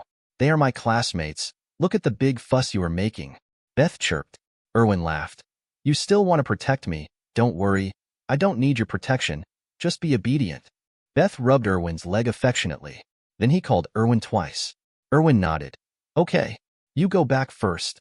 After hearing this, Beth turned around and ran quickly back into the jungle. Pansy and Hermione came to Erwin's side. Advertisement, Pansy asked. Prefect, why did the unicorn run away? Hermione also had some disappointment in her eyes. For witches, creatures like unicorns are really irresistible. They are so beautiful. Erwin said, It's nothing. It's hungry and has gone back to eat. What could Erwin say? Could it be that Beth didn't think they were pure souls, so she didn't want to get close to them? How hurtful this is. Pansy yelled, Prefect, why are you recognized by the unicorn? Erwin said, I don't know. Maybe it's because my heart is pure. Erwin didn't even blush when he said this. Why? The recognition of unicorns doesn't explain the problem. Why can't he be pure in spirit? As for the golden talent, who knows what that thing is? Don't ask anyway. Just ask because Elvin Cavendi has a pure heart. Although, after Erwin said this, he actually felt a little guilty. But unexpectedly, Pansy nodded seriously. Well, the prefect is indeed the gentlest and kindest person I have ever met. For our study and for the betterment of Hogwarts, the prefect has sacrificed so much. Of course, the prefect is the person with the purest heart. Erwin touched his nose. Yes, he felt guilty. This Pansy is really too sensible. After Beth left, a group of young wizards also dispersed one after another. Only a few professors were still chatting quietly there. Professor McGonagall looked at Erwin with eyes full of appreciation. Look, I would say that Erwin's kindness is engraved in his bones. Unicorns are holy creatures that can see into people's hearts. This is especially true for little unicorns. They don't have tyrannical fighting power, so they know better. Identify the good guys from the bad guys. Erwin, who can be approached by a unicorn, will definitely be the next upright representative of the wizarding world. Several other professors also nodded. They like Erwin themselves. Who wouldn't like an excellent and studious student? However, they were also worried that Erwin would go astray. Because Erwin is too good, when Erwin reaches a certain level of excellence, the school knowledge cannot satisfy Erwin, and Erwin needs to learn other knowledge, such as black magic. Therefore, some professors have always been worried about Erwin. But now, the recognition of the unicorn is like a golden body. Erwin's setting of being a good person with a pure heart has been deeply ingrained. No one can say anything wrong with Erwin. Erwin didn't expect such an unexpected gain. Only Snape was a little confused deep in his eyes. He knew Erwin too well, and because he cared, Snape would pay more attention to Erwin. Naturally, I know that Erwin is not really related to being a good person, and naturally he is not very related to having a pure soul. Who with a pure heart would think about calculations every day? The most important thing is that the calculation method is still so clever. But why is Erwin recognized by unicorns? Professor McGonagall said, "Okay, it's almost time. It's time to disperse. Class is about to start. I also have to write a letter before Erwin's paper is published by Transfiguration today." He once again proved it with practice. It turns out we were wrong about unicorns. Unicorns don't just get close to witches. Professor Sprout said in surprise. Transfiguration today? Professor McGonagall nodded. Well, it's Erwin's view that Transfiguration has its own counter-curse, and it has now been confirmed. Transfiguration is going to publish his paper today. I haven't told Erwin this news yet. I won't wait until on Friday. Today's transformation spell will be sent. I will tell him then and give him a surprise. Several other professors also nodded with smiles. They are all very happy to prepare surprises for Erwin. Snape turned and left. The corners of his mouth were raised unconsciously, and he looked extremely handsome. It's a pity that no one appreciated such a handsome scene. Chapter 162. The time of a day always passes quietly inadvertently. Soon, the afternoon classes ended, and after evening self-study, Erwin went to Snape's office. As usual, he received private lessons from Snape. After processing the herbs in his hand, Erwin took off his dragon leather gloves. "Godfather, I need 2 bottles of Vitality Potion." Snape frowned. "Vitality Potion? Do you use it yourself, or give it to others?" Erwin said. "Give it to someone else." Snape nodded. "Your current level is enough to cook on your own. Are you looking for me to add something to it?" Erwin smiled and said, "Godfather is indeed smart. I want to add some seasonings to the Vitality Potion, preferably toxins that can be hidden. It will not be stimulated normally, but it can be stimulated through some special means. Is that okay?" Snape thought for a moment. "It's a bit difficult. You have to consider that the things used to stimulate the poison are not available everywhere, which is more troublesome. You can pick it up tomorrow, and I'll help you brew it today." Erwin exclaimed. He is indeed a potion master. As for why Snape was asked to add such a hidden hand, it's really not that Erwin can't trust Quirrell. It's due to Erwin's habits. Although Quirrell has already expressed his goodwill towards Erwin, and his current behavior seems to really be with Erwin. But Erwin's experience of escaping from death many times told him that he must be on guard against others. Professor Quirrell is not Snape. Erwin can trust Snape because Snape really pays for Erwin. Every word and action, including in the corridor, Snape asked him to conceal the murder he committed. All these behaviors told Erwin that Snape truly protected him without asking for anything in return. But Erwin was not sure what Professor Quirrell said.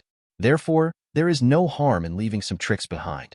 If Professor Quirrell hadn't harmed his heart, then Erwin would have carried this method all the way to the coffin. Erwin nodded. "Godfather, aren't you curious about who I want to use it for?" Snape shook his head. "I'm not interested in those boring things. If you need it, I'll help you. No matter how you plan to use it, it has nothing to do with me." Erwin was moved. Standing up, "Okay, Godfather, I'm leaving first. I'm sorry to trouble you about the potion." After saying that, Erwin turned and left the office. After Erwin left, Snape poured out the almost successful potion in the cauldron. Then he took out various herbs and magical animal materials from the cabinet on the side. After thinking for a moment, start processing the materials. Under the dim light, Snape concentrated on processing the materials on the table. It was quiet in the castle. In the office, the only sound was Snape's processing of materials. On the other side, after Erwin left Snape's office, he came directly to the door of the Room of Requirement. With the experience of coming here once, Erwin was familiar with the road this time. I thought silently in my mind, "I need a room where I can hide things. I need a room where I can hide things." After going back and forth several times, a portal appeared on the wall. Erwin pushed the door open and walked in. Without any fuss, Erwin found Ravenclaw's diadem. Looking at the crown in front of him, Erwin didn't rush to take action. Although the original book said that Voldemort did not arrange any means on the crown, but Erwin was so cautious. He won't put himself in any danger. Erwin directly controlled the space ring and threw the crown directly into it. Fortunately, the space ring is more powerful than Erwin thought. Advertisement: the crown was thrown in without any ripples, floating next to the 2 grenades. Erwin observed consciously. After the crown enters the space ring, the magic wave on the crown actually disappeared. This surprised Erwin. At the same time, in that starry sky space, Ravenclaw's figure slowly condensed. Confused, "Hey, my connection with Guamian has been cut off? What happened? Guamian remarried? It shouldn't be." Ravenclaw was confused. On the other side, in Professor Quirrell's office, Professor Quirrell, who was reading a book, suddenly felt that Voldemort's soul seemed to be fluctuating. Professor Quirrell was shocked. I thought Voldemort was about to wake up. However, after a few seconds, there was no movement at all, and Professor Quirrell breathed a sigh of relief. He cursed, "Damn Dark Lord. You are not honest even when you are sleeping. Sooner or later, Erwin will get rid of you." After cursing, Professor Quirrell returned his gaze to the book in his hand. He knew that his strength was a little weak, even if it really helped him escape from Voldemort's control, as Erwin said. But he also needs to have his own value in order to better help Erwin. Therefore, he needs to increase his own value while the Dark Lord is sleeping. When the Dark Lord wakes up, he will return to his usual self and not attract the Dark Lord's attention. Erwin didn't know that his space ring actually had the effect of causing Horcruxes to lose contact. He observed the crown for a while and found that there was nothing unusual about the crown. I felt relieved. The space ring cannot store living creatures, and Erwin is afraid that the Horcrux cannot be put in. Looking at it this way, it seemed that the space ring was more useful than he imagined. Even though Erwin didn't know that the space ring could block the connection between Horcruxes, he still used his wild imagination to think of a fun thing. What would it be like if all Voldemort's Horcruxes were thrown into the space ring? When Voldemort needs to be resurrected, he has to use Horcruxes. The space ring cannot store living creatures. This is a setting. Does that mean that when Voldemort wants to use the Horcrux to resurrect, he only needs to be inside the space ring? There will be two possibilities. The first Horcrux will fail. Second, the setting that the space ring cannot store living creatures directly obliterates Voldemort. Is this considered a stuck bug? Erwin felt like he could give it a try. No crime. Erwin actually started to worry about his teacher's life. Erwin thought it was a sin. Erwin was not in a hurry and went directly to Ravenclaw. Instead, he started searching inside the room of requirement. See what treasures you can't find. However, after searching around, Erwin didn't find anything of value. Thinking about it, if there really was any treasure, it would have been taken away by the former seniors. No matter what happened, Voldemort would not be able to leave the good things alone. The only thing that Erwin found valuable was a notebook. There was no signature on the note, but it contained many methods of cultivating herbs. Very carefully, Erwin was probably left behind by some Hufflepuff senior or the like. Erwin put it away happily. It was a gain. Anyway, Chapter 163. Leaving the room of requirement, Erwin snapped his fingers. Then he appeared directly in the Forbidden Forest, outside the house where Ravenclaw stored the statue. Erwin glanced around. All traces of the unicorn had disappeared. Erwin estimated that the entire group had hidden somewhere. The Forbidden Forest is so big, if the unicorn tribe really wanted to hide, it would be really hard to find them. Erwin didn't take it seriously either. Go directly into the house. Come to the statue. Erwin raised his hand and knocked on the statue. "Hello, Your Majesty Ravenclaw, are you at home?" There was dead silence. Erwin was never one to give up. He raised his hand and struck the statue again. "Your Majesty, I have brought your crown." Erwin finished speaking. I saw little stars lighting up on the statue. The next moment, Erwin was pulled into that space again. Looking at the stars in the sky, even though it was the second time Erwin saw them, he still couldn't help but admire them. They were really beautiful. Starlight gathered, and Ravenclaw's figure slowly condensed. "Crown, where is it?" Erwin flipped his wrist, and the crown appeared, floating in mid-air. Ravenclaw glanced at the ring on Erwin's hand in surprise. "Yesterday I thought it was something like a pocket with a traceless extension spell cast on it. This ring of yours is a little different. It can hold magic items? What is it?" Erwin said, "It's nothing, it's just an ordinary gadget. I'd better take a look at the crown first, and then hurry up and give me the postgraduate entrance examination. It's getting late. I have to go back to sleep. There will be early self-study tomorrow." Ravenclaw rolled his eyes. She discovered that in front of Erwin, the four giants had no intimidating power at all. This business attitude made Ravenclaw want to break the agreement. Fortunately, although Ravenclaw has become a ghost, his credibility is still there. Ravenclaw waved slightly to the diadem. The diadem fell into Ravenclaw's hands. But the next moment, Ravenclaw's expression turned cold instantly. "Damn it! You dare to desecrate my crown! You are seeking death!" Ravenclaw's body suddenly burst out with momentum. Erwin's footsteps slid back uncontrollably for a distance. His face was full of horror. Is this the strength of the Big Four? He turned into a soul and is still so vicious? Is this reasonable? Erwin said, "Well, Your Majesty, I think you can handle this, right?" Ravenclaw said coldly, "It's just a soul fragment. I didn't expect that someone would actually use the soul-cutting method, idiot. Just wait a moment. I will deal with this kid first. The next moment, before Erwin could react, Ravenclaw's figure disappeared directly. Little bits of starlight poured into the crown. Then, a horrified voice came from the crown. Who are you? Then, there was a crackling sound. The floating crown began to tremble violently, accompanied by bursts of men's screams. Erwin couldn't help but shudder. Advertisement, it's so explosive. It's so explosive. Recall that Voldemort seemed to have guessed the location of the crown from Helena's mouth before graduation. Then I want to get the crown as soon as I graduated. The crown was then turned into a Horcrux. When was Voldemort 18 or 19 years old? Think of a young man of 18 or 19 years old being beaten wildly by him. What a psychological shadow this would cause. Erwin didn't know, but he vaguely felt the same way. Anyway, if he was beaten like this, I would definitely want to cry. About 10 minutes later, starlight surges. Ravenclaw's figure appeared on the spot.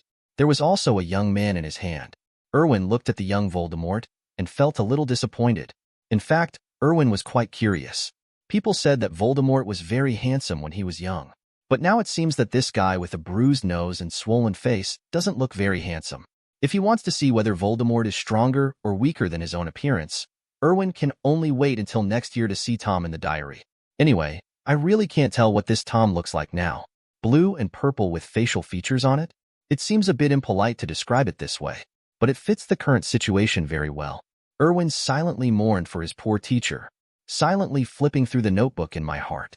Add a line under the description of Ravenclaw, violent and powerful. With Erwin's current knowledge, he really couldn't understand how one soul could hurt another soul. Anyway, things just appeared in front of him. Ravenclaw threw young Voldemort to the ground. Voldemort said not a word. I don't know if he didn't react after being beaten. Anyway, the silence is a bit too much. Ravenclaw said coldly, "What an idiot. Splitting the soul will cause irreversible damage to oneself. And the most important thing is that after the soul is divided, a new individual will be formed. Even if the soul fragment is used to resurrect, it will be dominated by soul fragments. I don't know who taught the students. They are too stupid." Ravenclaw glanced at Erwin as he spoke. Erwin said quickly, "Don't look at me, Your Majesty. I will never use such a stupid method." Ravenclaw snorted and kicked Voldemort aside. "Tell me, who gave you the courage? You dare to use my crown to make such dirty things. Who are you? You also dare to desecrate my things." Voldemort said, "My name is Tom Riddle, a descendant of Salazar Slytherin." Ravenclaw said, "Even Salazar wouldn't dare to desecrate my belongings like this. You deserve it too." Erwin looked at Voldemort. "I feel a little sorry for our dear Tom. Where the hell are you going to argue? I want to use some high-end things to make Horcruxes."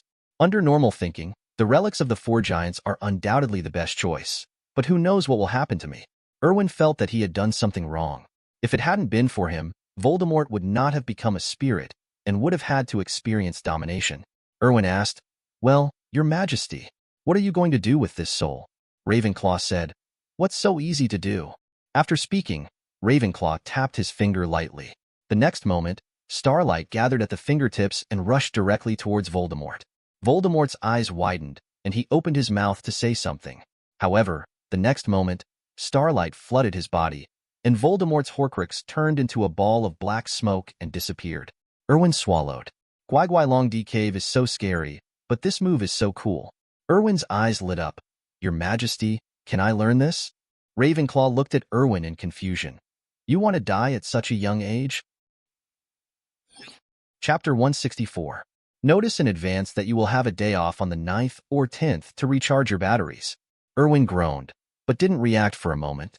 Ravenclaw said, "If your magic power is strong enough, after you die, you can control some of the power you had during your lifetime, and it will be improved to some extent, just like the power of the stars I control now was just for fun when I was alive. It was researched. Now after I die, this ability has been improved, so I can do this. If you want to learn, I will tell you now how to borrow the power of the stars, and then you die, and there will be no accidents afterwards. If you do, you will gain the same abilities as me. What do you think? Do you want to think about it and give it a try?" Erwin's face turned dark. He wanted to die. Is it possible to try this thing? Die if you try? The corner of Erwin's mouth twitched slightly. "Forget it, Your Majesty Ravenclaw. I won't learn anymore. I think the academic studies at Hogwarts are already heavy enough now, and there is no need to learn new abilities. However, I'm a little curious about what I said about borrowing the power of the stars. Ravenclaw snorted, his face full of disappointment. Erwin was shocked. Was this old ghost really planning to torture him to death? Ravenclaw said, "It is said that it is borrowed from the stars, but in fact it is not that powerful. It is just that the astrology controls more. I like these stars very much. In my opinion, these stars are very mysterious. I also specialize in Hogwarts opened a course on astrology, but many wizards did not know the meaning of this course, and some even thought it was a type of divination. But they did not know that astrology can be learned to the extreme for a short period of time. Borrowing the power of the stars, the power is terrifying." Erwin's eyes lit up instantly. "Can I borrow the power of the stars to fight against the enemy? Bless myself? Or summon meteorites to fall from the sky?" Ravenclaw looked at Erwin strangely. "How could you have such an idea? How could this kind of ability be controlled by humans?" Erwin scratched his head. "Then what kind of terrifying power did you say?"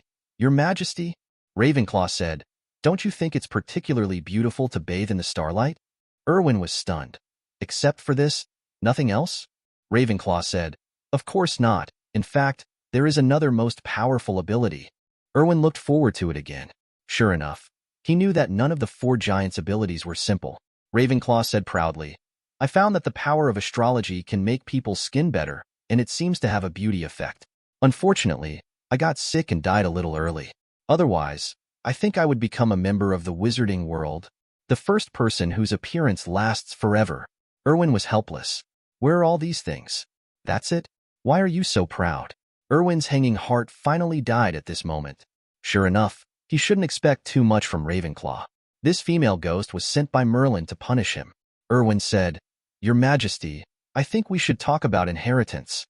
Ravenclaw waved the crown on the side to his hand, and then put it on his head. Ravenclaw's demeanor changed instantly. Out of the dust, high above, like a queen in the clouds.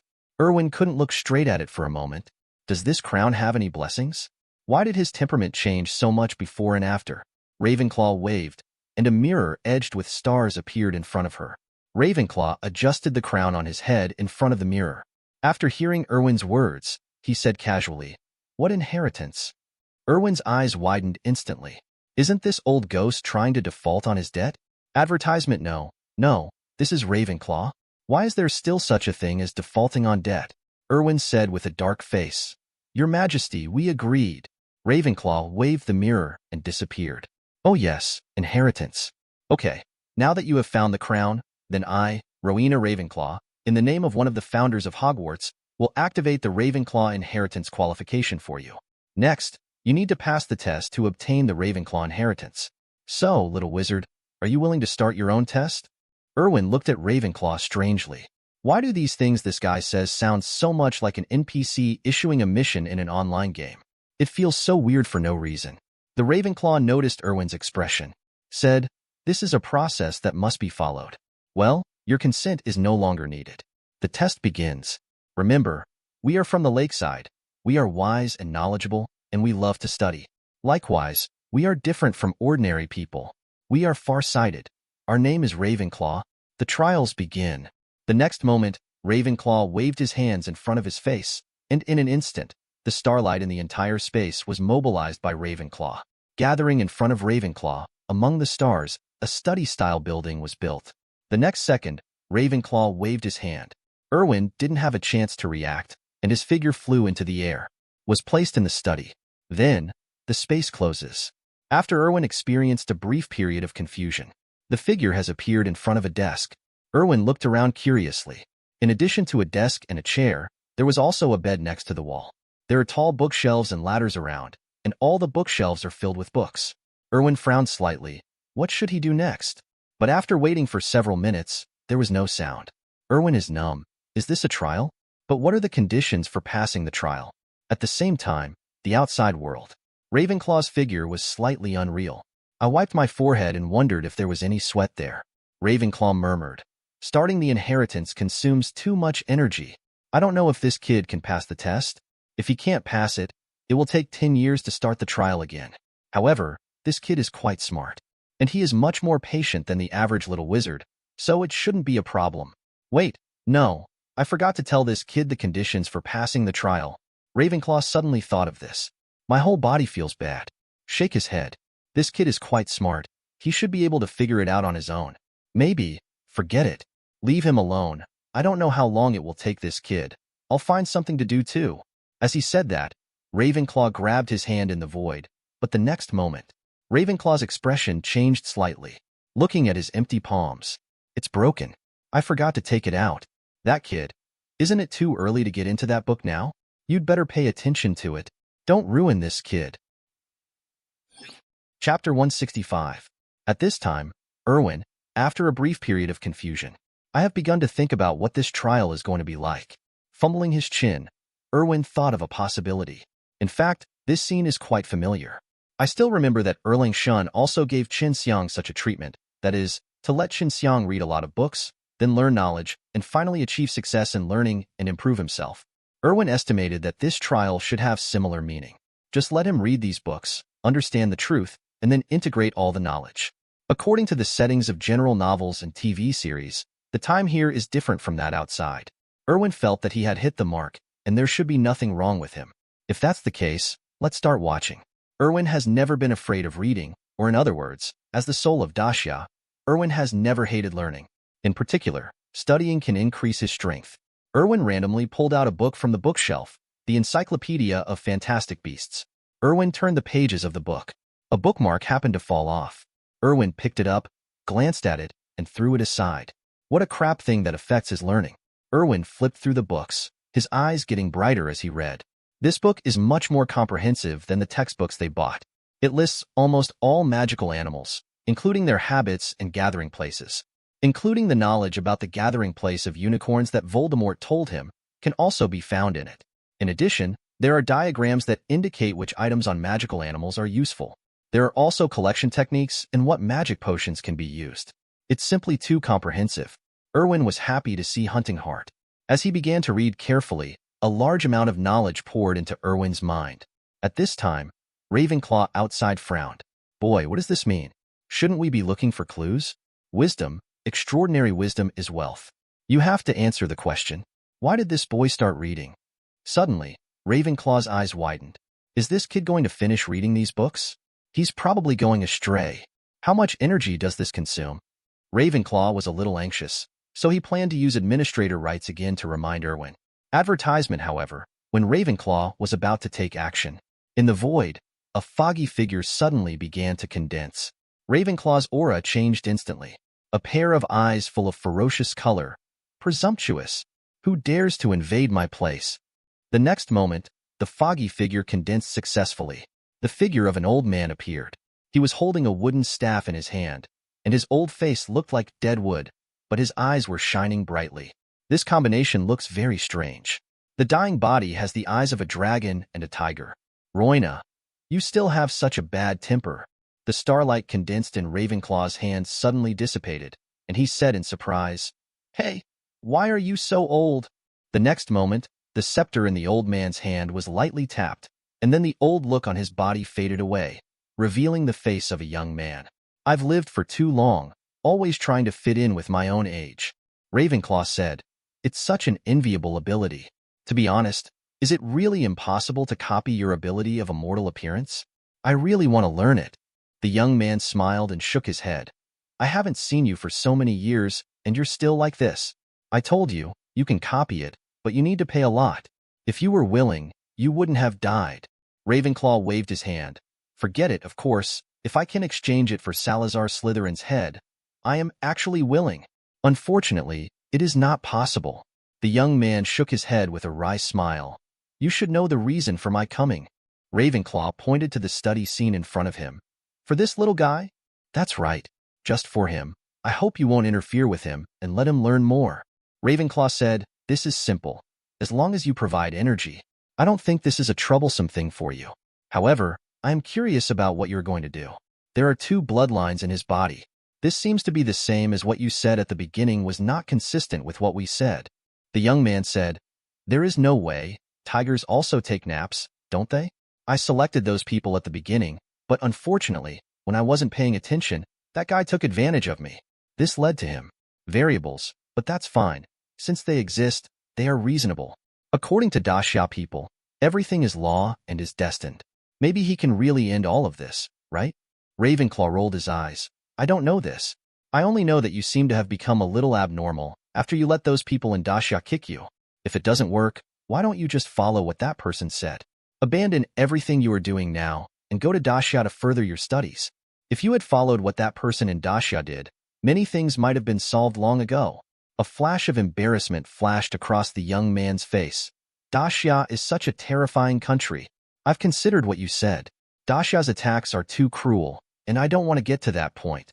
Ravenclaw snorted coldly. Slytherin is right. You are just too indecisive otherwise. You would have solved everything long ago. Forget it. I am too lazy to care about that, but I like this kid very much. Yes, no matter what your plan is, this kid is a student of Hogwarts. If you can take away the inheritance, he will be my inheritor. No matter what your plan is, nothing can happen to this kid.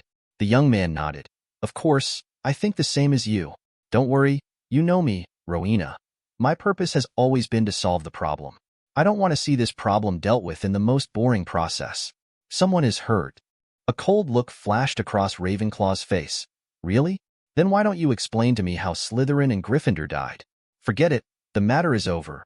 I don't want to do it anymore, let me tell you this. Now, provide the energy, and then leave here. You are not welcome in Hogwarts. As I said before, you are not allowed to come to Hogwarts again. The scepter in the young man's hand touched the ground, and in an instant, surging magic power gathered towards the study. Soon, the magic power condensed into mist around the study room. The young man's figure became elusive. I'm sorry for what happened back then, Rowena.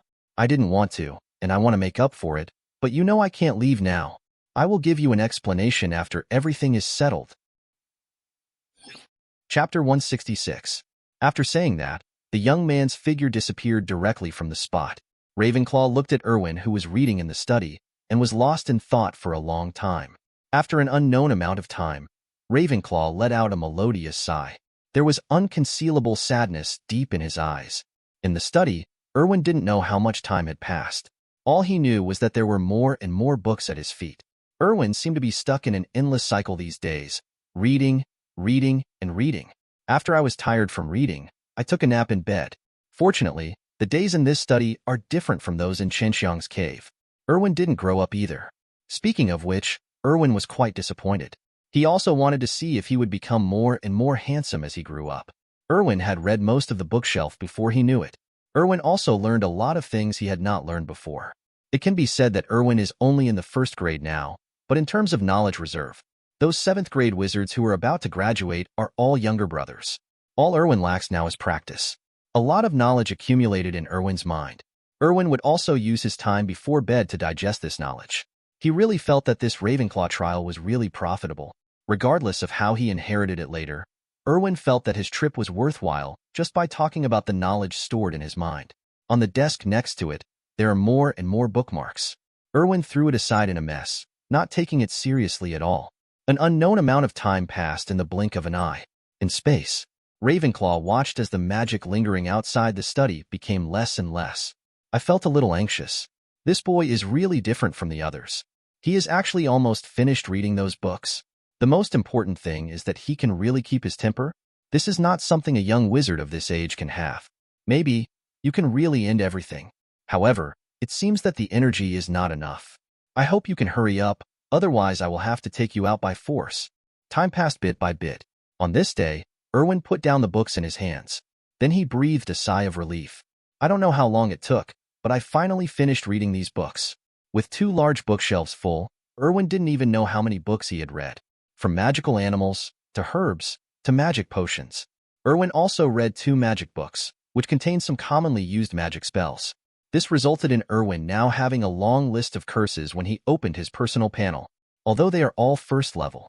But Erwin did learn these spells. For example, a clear spring came in for washing, the Alaho cave opened, and so on. Erwin has learned it all. If we just talk about the number of spells controlled, Erwin can definitely be called a master now. The only thing lacking is proficiency. This thing has a long way to go. Throwing the book aside. Advertisements subsequently. Erwin leaned back in his chair. Now that he has finished reading the book, why can't he get out? Erwin was a little confused. Is it possible that he missed something? Erwin looked at the books stacked next to the table. These were all books he had already read. The bookshelf is also really empty. Erwin began to wonder if he had thought wrong at first. At this moment, Erwin suddenly saw a pamphlet thrown under the table out of the corner of his eye. Erwin picked it up doubtfully. The brochure looks very old. There is no book title on the cover, and there are no patterns or words on it, just like a notebook. Erwin opened it curiously. Hey, is this Animagus? Erwin's eyes lit up. He had really left behind a book. Erwin flipped through the book in his hand curiously. The more he looked, the deeper Erwin's frown deepened. At this time in space, Ravenclaw saw Erwin pick up the pamphlet. The attention was also immediately focused on Erwin. It's better to let this kid discover it, but let's discover it. Since he can find the crown so quickly, maybe he can also know the whereabouts of the gold cup. When the time comes, he will have the inheritance of Hufflepuff, and he will also have to understand this thing. Just you should have an impression in advance. However, no one has tried the thing Hufflepuff developed back then, although it is theoretically feasible. But this kid shouldn't try it rashly.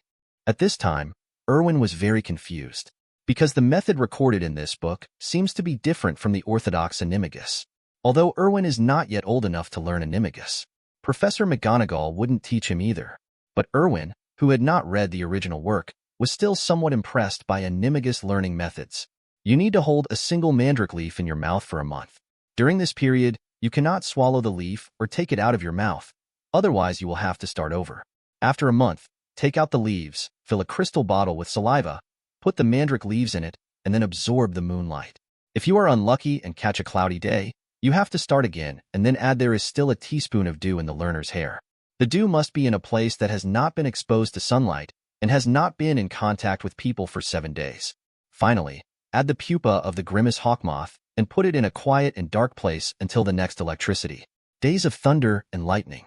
Finally, after the storm has come, point the wand at your heart and chant the incantation. Amato, Animo, Animato, Animagus. After all the above-mentioned processes are completed perfectly, you will get a bottle of blood-red magic potion and then drink it, and you will have succeeded in practicing. This process is so tedious and terrifying. But the process that Erwin sees now is surprisingly simplified. He turned mandrake into a material for magical animals, and then added some special potions to allow him to practice Animagus, and most importantly, to become a magical creature. As we all know, Animagus cannot turn into magical creatures. It seems that the magic power in the Animagus body will be preserved afterwards, which will conflict with the magic power of magical animals. Of course, this is Erwin's conjecture. But now that I see what was recorded above, this conclusion has been overturned. Curiosity did arise in Erwin's mind. Is this really feasible? Erwin wasn't sure, and he didn't dare to try it easily. Who knows which scientific madman developed this thing? What if he practices it to death? Close the booklet in your hand. Erwin threw it aside. He had better not try this unknown thing casually. The most important thing is that Erwin always feels that there is something incomplete about this thing. So Erwin kept it in mind, but did not have impulsive thoughts. He only has one life, so be careful. Chapter 167. But even though he couldn't practice for the time being, Erwin kept this thing in mind. Maybe I'll be able to use it someday. The art is not overwhelming, and with systematic help, Erwin is not afraid of doing things that are complicated but not perfect. It is just a matter of proficiency. If you master one more ability, your ability to save your life will be stronger in the future, so why not do it? What Erwin is most curious about right now is who created this thing. Is it Ravenclaw? I haven't heard that Ravenclaw is very accomplished in transfiguration, and since Animagus magical animals have this skill, I haven't heard of anyone doing it. Oh no, there is one. Sun Wukong. 72 changes. Love changes as it changes. But this is the Western wizarding world, not the world of Journey to the West. Therefore, Erwin was still skeptical about the things in this booklet. Practicing spells is like taking medicine. You can't do it randomly, otherwise you will easily explode. So Erwin felt that he still had to find a test subject. If it was really feasible, he could try it. But who to look for is a question. This thing can really be fatal if you are not careful. Therefore, Erwin was reluctant to let his own people experiment. As for those who have a grudge, those who die will not feel sad. A name suddenly came to Erwin's mind. Ron Weasley. But then Erwin shook his head. Ron couldn't learn. That's an idiot. If you learn from the Animagus, aren't you simply making things difficult for Fat Tiger? Sighing, Erwin could only give up this idea for the time being. When you get a chance in the future, Just find a qualified guy to give it a try. Leaning back on the chair, Erwin began to think about business again. How should he get out now? This trial is really a bit ridiculous. No hint at all? Erwin thought not to complain. Ravenclaw, who was paying attention to Erwin at this time, had a visible embarrassment on his face. Erwin tapped his fingers on the table, looking at the furnishings in the study, trying to think if there is anything I missed. After a moment, Erwin's eyes fell on the bookmark on the table. If anything is said about this room, it is unreasonable. That's it for these bookmarks. Erwin picked up a bookmark. Shake slightly. The bookmark made two crisp sounds. Erwin let out a light sigh. There seems to be something wrong with this material. Erwin placed the bookmark on the table and carefully observed the lines on the bookmark. After a while, Erwin's eyes lit up. Are these the wings of Shanluo dragonfly? Erwin recalled the records about this Shanluo dragonfly in his mind. This is an extinct magical animal. There was no slightest danger, even ever, that they would live in the Muggle world. It looks like any other dragonfly. The only special thing is their wings, which are thin but very hard. Most importantly, their wings are an excellent writing material. Advertisement, it can be guaranteed that the information recorded above will never fade or disappear, as long as you keep the wings of Shanluo dragonfly well. And these are all the knowledge Erwin knew from the first book he saw when he came to the study. And the first bookmark was also taken from that book. Erwin picked up the bookmark on the table and looked at it carefully for a moment. Sure enough, he found a line of small words at the bottom of the bookmark. 6 to 103. A simple series of numbers. Erwin picked up another bookmark, and sure enough it had another number on it. 9 to 132. Erwin groped his chin. It seemed that the key to breaking the situation lay in these numbers. But what do these numbers mean? Erwin turned to look at the bookshelf. By the light, Erwin found some raised spots on the bookshelf. Erwin's eyes lit up. He came to the front of the bookshelf and then touched the raised position with his fingers. Sure enough, these bumps were exactly the numbers. Erwin laid out all the bookmarks on the table. Some bookmarks have numbers written on them, and there are still a lot of empty bookmarks. Erwin frowned slightly. Is this a decryption game? Books with numbered bookmarks are assigned clues. Erwin thinks his idea is fine, but soon, Erwin suddenly realized a problem. Damn it. He took down the book and read it. The most important thing is, how can he remember which book these numbered bookmarks are from? Ravenclaw, who was paying attention to Erwin at this time, also noticed this problem. Sighing, it's true that dogs are smart, but unfortunately, they took the wrong path from the beginning. Where did this kid get the idea? Someone will let him read all the books. Normally speaking, isn't wisdom equal to success? Is it a shortcut? When most people see this bookmark, shouldn't they first think about what's special about it? This guy is not a person who doesn't know how to maneuver. Wait a little longer. I'll give you 3 more days' time. It's also the last 3 days, otherwise there won't be enough energy to maintain time. At this time in the study, Erwin's face turned dark. Isn't this an innocent TV show that is harmful to people? If he hadn't seen the Lotus Lantern, Erwin would never have thought of such an outrageous way to pass the level. As a result, the bookmark he didn't take seriously at first turned out to be the key to passing the level. Erwin sighed. This is really difficult to handle. Although the knowledge in these books has benefited Erwin a lot, but Erwin is now only one step away from the true inheritance of Ravenclaw. No, to be precise, this is just a passing by. How could Erwin be willing to do this? Erwin looked at the empty bookshelf. I felt a sense of powerlessness in my heart. What should I do now? Restoration spell? This is simply impossible to achieve. The recovery spell requires different amounts of magic power depending on the area and time to be restored. To restore Erwin to the way he was when he first entered the study, it would require a huge amount of magic power. Erwin didn't know if other people could do it, but Erwin specified that he couldn't do it. Even if he drained all his spare batteries, Erwin couldn't do it. Erwin cursed inwardly. As a time traveler, how could he be stumped by this thing? Erwin's brain was running rapidly. If Erwin thought it was true, these bookmarks were all numbered. Then these numbers are designated to represent a certain type of text, and this text is the key to clearing the level. And these words are definitely slightly different from some words in the book. Even if the differences are slight, they are still there. Erwin scratched most of the bookmarks on the table onto the floor. Only the bottom one was left, and then he picked up the Encyclopedia of Magical Beasts from the ground. Chapter 168. This is the first book Erwin has read since he came to the study, so the bookmark is also on the bottom one. Erwin can't remember the other books, but he can remember this book. So Erwin needs to observe what is different here. Erwin picked up the bookmark. Fortunately, it was not a blank bookmark. At the bottom of the bookmark, there is a number. 3 to 101. Erwin opened the book, then turned to the third page. If Erwin guessed correctly, the number in front of the number is the number of pages, and the number after it is the 101st word or letter. Erwin felt that his guess was the most likely. Then the first one is word 101. Erwin counted down.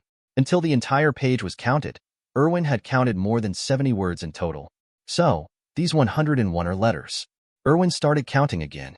Outside, Ravenclaw looked at Erwin. He shook his head. Sure enough, you are indeed very smart and have guessed the way to pass the trial. But it's a pity. If you didn't take the wrong path at the beginning, you could pass this trial easily. Ravenclaw's face was also filled with regret. In fact, she was willing to pass on the Ravenclaw heritage to Erwin. But unfortunately, some of what she said to Erwin that day was indeed true. For example, she set a test, and only those who passed the test could obtain the inheritance. This was a rule and could not be changed. Even if she thinks highly of Erwin, it will be the same. Therefore, she was helpless. The only thing she can do is to lower the difficulty of the trial, but that way, the harvest of inheritance will be less. She has high hopes for Erwin, so she thinks Erwin can pass the test and get a complete Ravenclaw inheritance. So what she gave Erwin was the most difficult test. In fact, Erwin did not disappoint him. Erwin could really pass. Unfortunately, Erwin's brain circuit was so strange that no normal person would think of reading all the books. Who would have such patience? Even Ravenclaw himself would not have this patience. Ravenclaw itself planned to teleport Erwin directly. But seeing Erwin still working hard, Ravenclaw sighed. Forget it. Let him struggle by himself. When he knows that he can't do it, he will give up. At this time, Erwin had found the 101st letter. H. Erwin frowned. There seems to be no difference.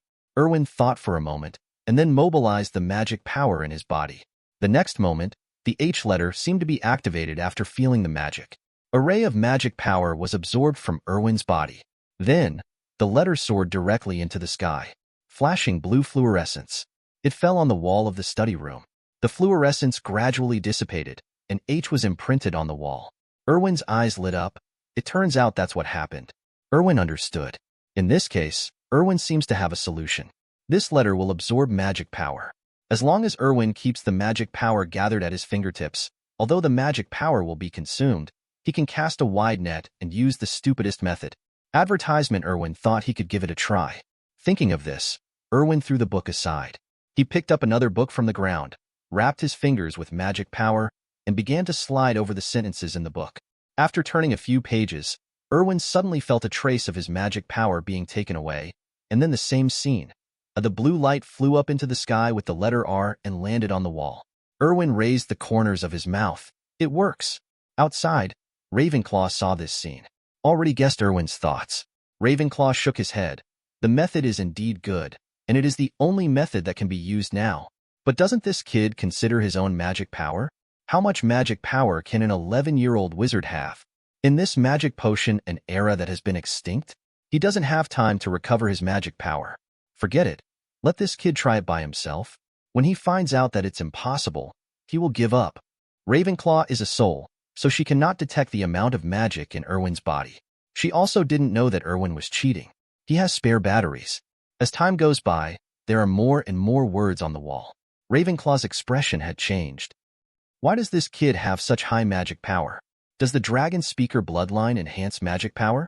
I seem to have heard of it, but this kid's bloodline is not activated. What's going on?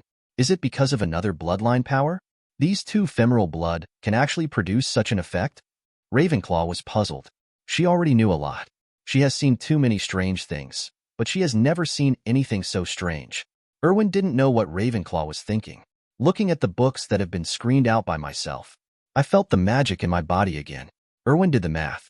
At this consumption rate, if he wanted to sift through all the books, the spare battery would have to be drained. Just like the last time Erwin practiced spells. Erwin has discovered a bug now, but unfortunately this bug can only be used by himself. From Ravenclaw, he also learned that there are strict requirements for Ravenclaw inheritance. That's age. You cannot be over 18 years old, and if you want to start the trial for the second time, it must be at least 10 years. So Erwin knew that this was his only chance, which was why Erwin was anxious. And under this age limit, no one could have more magic power than Erwin, except for Erwin's boast. Erwin continued to be busy, and Ravenclaw was already numb to the outside world. She now doubts her knowledge of the wizarding world. Look at the growing number of letters on the wall.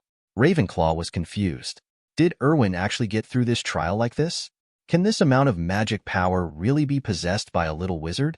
Which little wizard can have this amount of magic power? Just kidding. Even in their time, young wizards of the same age who drank magic-enhancing potions definitely did not have this amount of magic power. In the blink of an eye, 2 days passed. During these 2 days, Erwin had no rest and had been experimenting and screening. The magic power in the body has been exhausted, and the magic power in the backup battery is also gone. There are fewer and fewer books beside the table, while there are more and more books on the floor on the other side. Finally, after Erwin drained the last trace of magic power from his body, Erwin leaned back in his chair with a pale face. The last letter C flew up into the air and filled the gap on the wall. The next moment, blue light burst out from the wall, and a parchment flew out from the wall, fluttering and landing on the table in front of Erwin.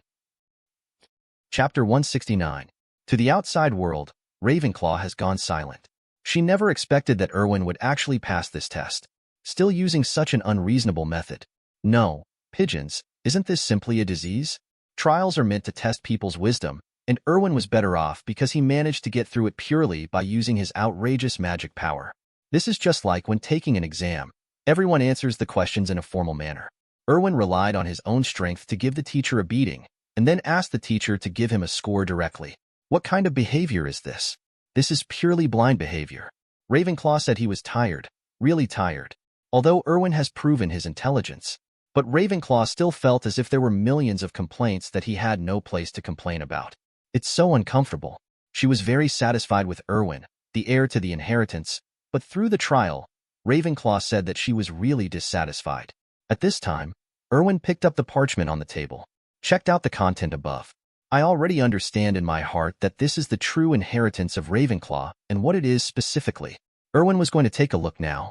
It's not in vain that he put in so much effort. Erwin was somewhat excited. He couldn't wait to know what the Ravenclaw inheritance was. A powerful curse, a lost potion, or some other great treasure. Of course, Erwin said he would accept it as long as it wasn't Ravenclaw's ability to beautify and borrow the power of the stars. Erwin looked at the parchment. The next moment, Erwin's pupils suddenly contracted. There is a line of writing on the top of the parchment. Hogwarts transfer rights. 1/4. Erwin's hands began to tremble slightly. He didn't know if what he saw meant what he thought. If he really follows his ideas, he is very likely to make a fortune. At this time, Ravenclaw's voice came from the study. Pick up the quill on the side and sign your name at the bottom. You will get one of the true inheritances of Ravenclaw and 1/4 of Hogwarts. If you have any questions, wait for you to come out. I'll tell you. Erwin nodded without any hesitation. Pick up the quill on the side and sign your name at the bottom, Elvin Cavendi.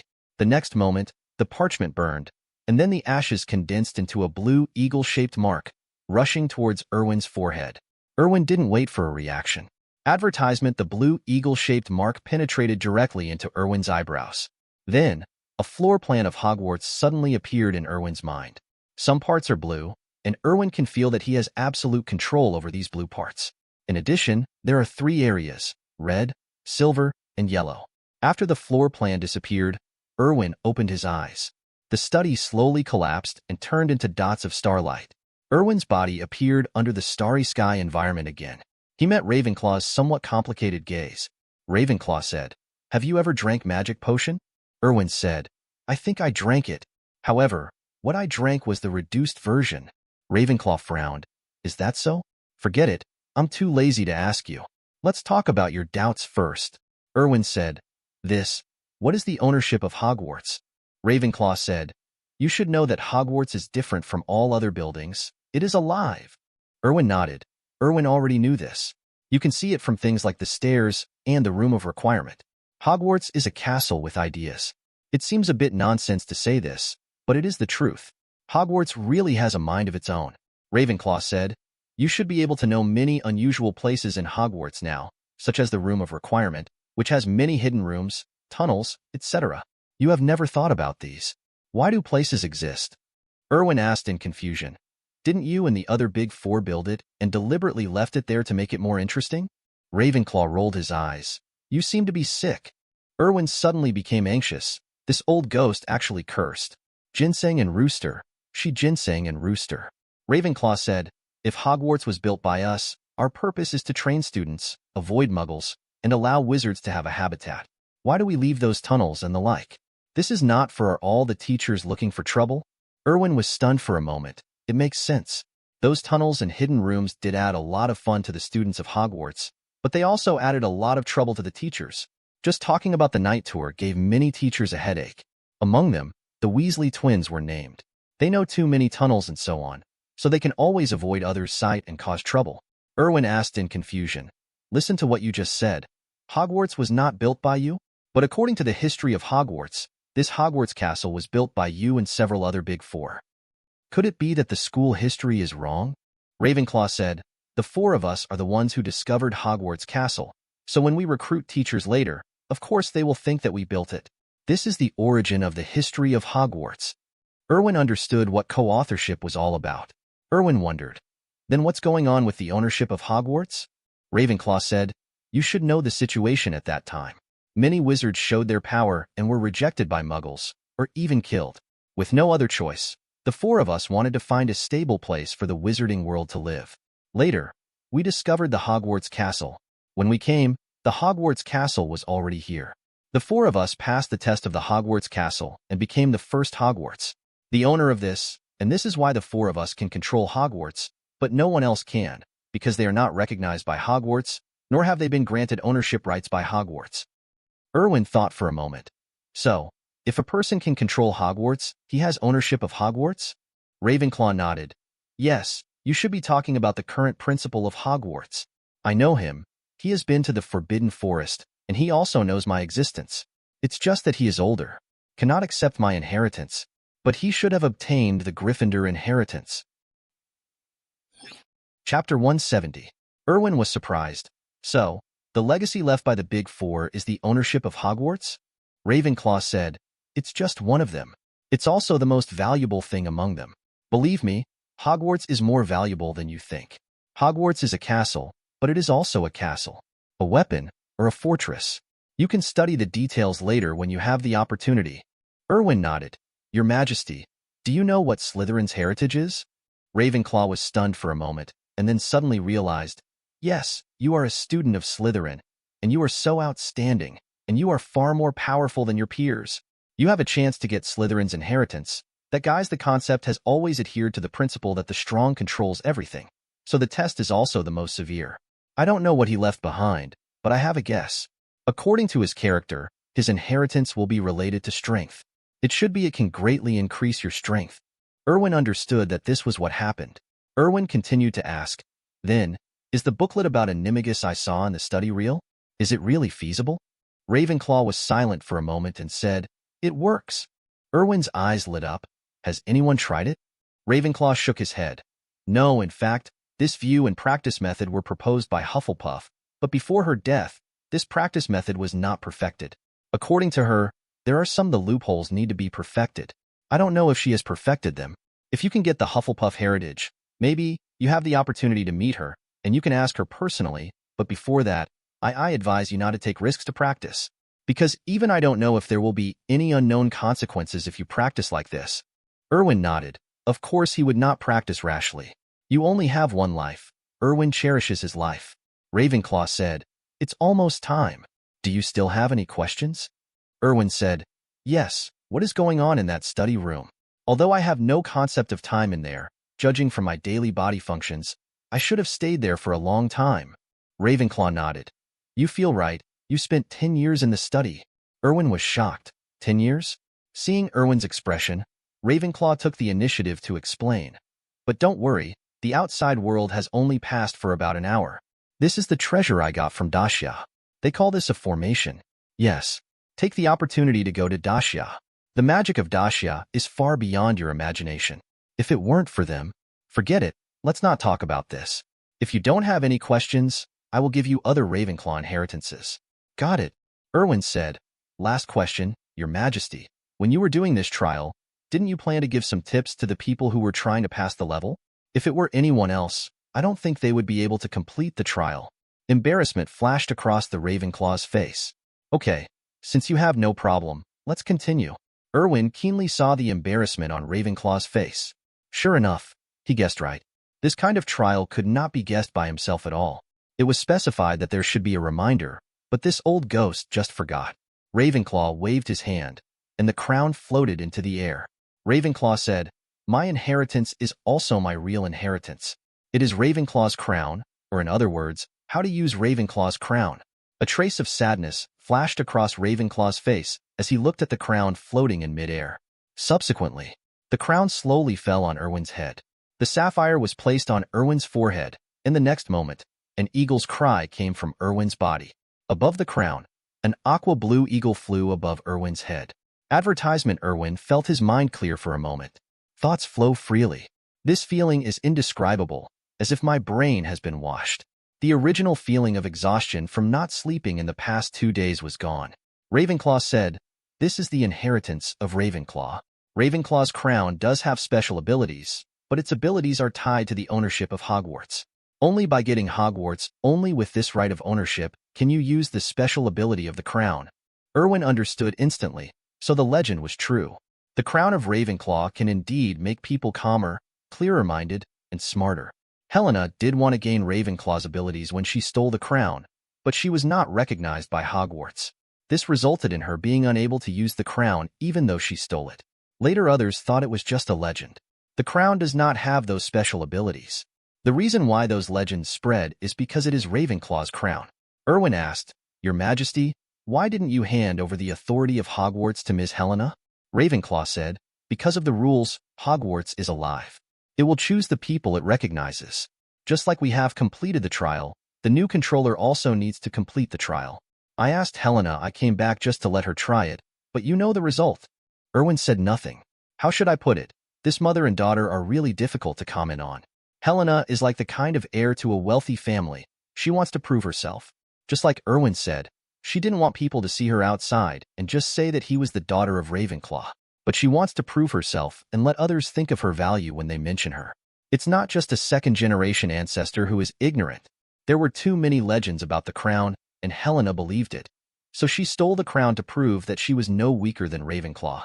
Unfortunately, since she was not recognized by Hogwarts, the crown she received was just a decoration. But Ravenclaw is also weird. She could obviously tell Helena this. Then Helena will work hard to become the new heir. Will not go astray. One of them doesn't say anything, and the other just guesses. In the end, the two came to this ending. If you say too much, it will be your fate. The mother and daughter are both wrong. Let's just say they are both wrong. All I can say is that they should communicate more.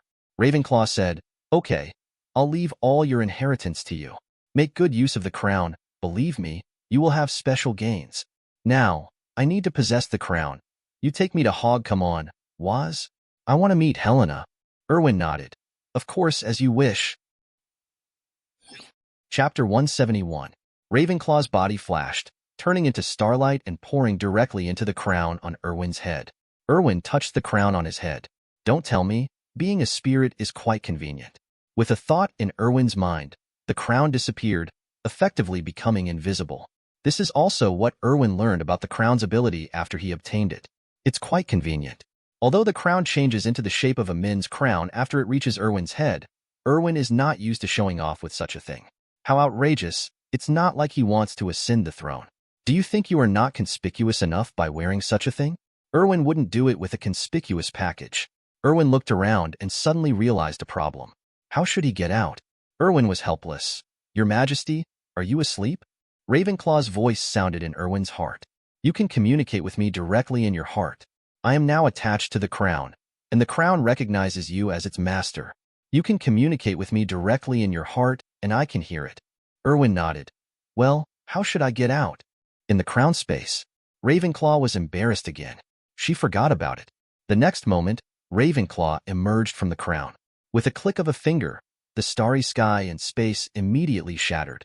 Erwin's figure appeared in the dilapidated house again. There are already cracks on the statue in front of him.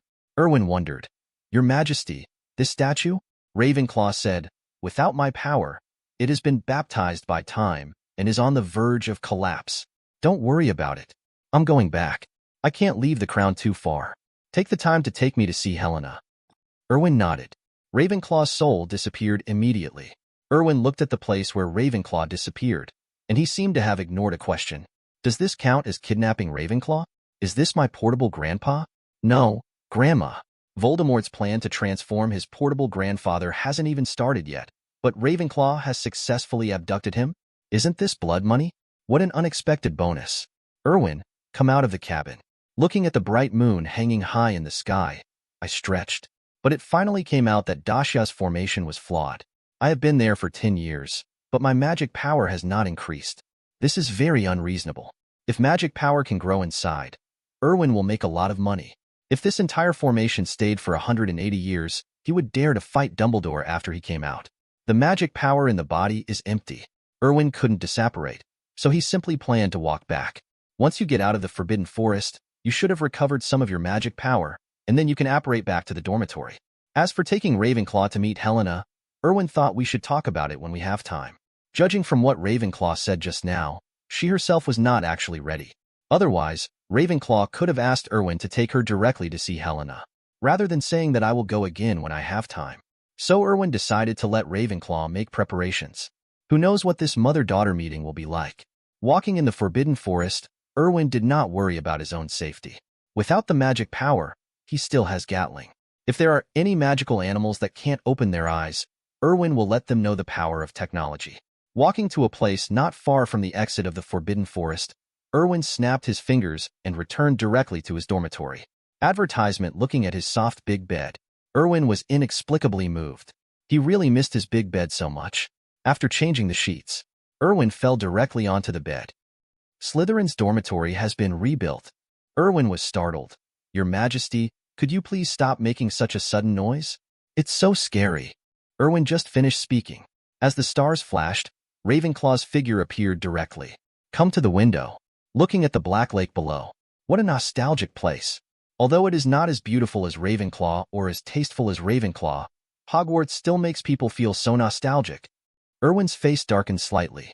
Where did this habit of stepping on and holding one come from? Erwin was helpless. Your Majesty, I want to sleep for a while. Why don't you watch the scene by yourself? Ravenclaw said. Okay, go to sleep. Erwin nodded. Your Majesty, if you want to see Miss Helena, tell me and I will take you there. Ravenclaw's expression suddenly stiffened. Erwin ignored her and closed his eyes, preparing to catch up on his sleep. Ravenclaw looked at Erwin lying on the bed, whispered, You smart boy. However, the smile on his face could tell that this man who was called the smartest was suffering from a common problem among all women, and he was not thinking what he meant. At the same time, in the Ravenclaw common room, in front of the Ravenclaw statue, Helena, who goes by the pseudonym Lady Grey, is looking at the Ravenclaw statue in confusion. His eyes were full of apology and sadness.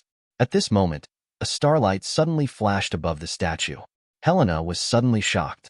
Mother, is that you? Mother? The statue remained motionless, not moving at all. Helena lowered her head, her face full of disappointment. It seems that I was wrong. Even if my mother really heard my voice, she probably wouldn't want to see me anymore. I am a sinner and a thief. I'm sorry, Mother. I can never follow you in front of you. You said sorry. Helena sighed. The figure floats up. He got into the wall and went to nowhere. On the top floor of the Slytherin dormitory, in Erwin's room, Ravenclaw stood by the window. As a soul, she could no longer shed tears, but there was sadness in her eyes that she couldn't get rid of. Helena, my daughter, my proudest child, I heard your voice and I never blamed you. Wait for me, until I see Slytherin figure out what happened. I will go see you. I will tell you personally, I have never blamed you. Never. On the bed, Erwin's eyelids trembled slightly. The sound of even breathing came out. It seems like I am having a dream full of twists and turns. Sunrise, with the first ray of sunlight shining from the mountainside. Ravenclaw's figure slowly dissipated. There was a knock on the door of Erwin's room on time. Erwin opened his eyes drowsily. The magic spell was gently lifted, and the door opened. Charlotte entered the room, looking at the sleepy Erwin, bowing slightly. Prefect, it's time to get up. Erwin nodded. Well, it's a new day. Charlotte, wait for me outside the door. Charlotte bowed. Yes, respected Prefect. Chapter 172. A great man once said that time is the most precious thing in the world because it will never come back again. It is also the most worthless thing in the world because it will always pass away quietly without you noticing. It seems like now, in the blink of an eye, the week of study has come to an end. On this day, the time came to Friday. The young wizards at Hogwarts have become accustomed to morning and evening self-study during this time. Except the little lions are still complaining. Hufflepuff, Ravenclaw, and Slytherin, all three houses, benefited from morning and evening study halls. Moreover, college points have increased rapidly. In just 1 week, Gryffindor's Academy Cup score was already at the bottom. The little badgers of Hufflepuff also discovered a very outrageous problem. That's their plus point, mostly brought in by freshmen. This gave these little badgers who had always been indifferent to the world an idea. Who doesn't want to bring glory to their college? And they also know that the progress of these little badgers is due to following Slytherin in morning and evening self-study. Erwin himself taught. This made many little badgers think. Especially one day, a third-grade student was puzzled by a question. He happened to meet Erwin and asked Erwin casually. After that, Erwin used his unique understanding to help him answer the question. The minds of these little badgers are even more lively. The first time they became interested in something was to attend morning and evening study hall with Slytherin. Ask Erwin for some knowledge. In previous years, there would only be 2 houses competing for the House Cup, Slytherin and Gryffindor. But now, they don't expect the Academy Cup, because Slytherin has Erwin, and they feel they have no chance. But they can compete for second place. In other words, they can make Gryffindor the 4th child. Hufflepuff has been the 4th child for 10,000 years, and they have had enough. Therefore, some little badgers are already thinking about whether to apply to Professor Sprout and go to Slytherin's study room. They were afraid that if they started too late, there would be no room in Slytherin's study room. Erwin didn't know this. He only knew that his reputation had risen a bit too fast during this period. The Daily Prophet reported on Saturday's Hogwarts Slytherin prefect battle for 3 consecutive days. It can be said that the entire British magical world is watching this duel, Slytherin student or not. Erwin's reputation value has exceeded the 50,000 mark.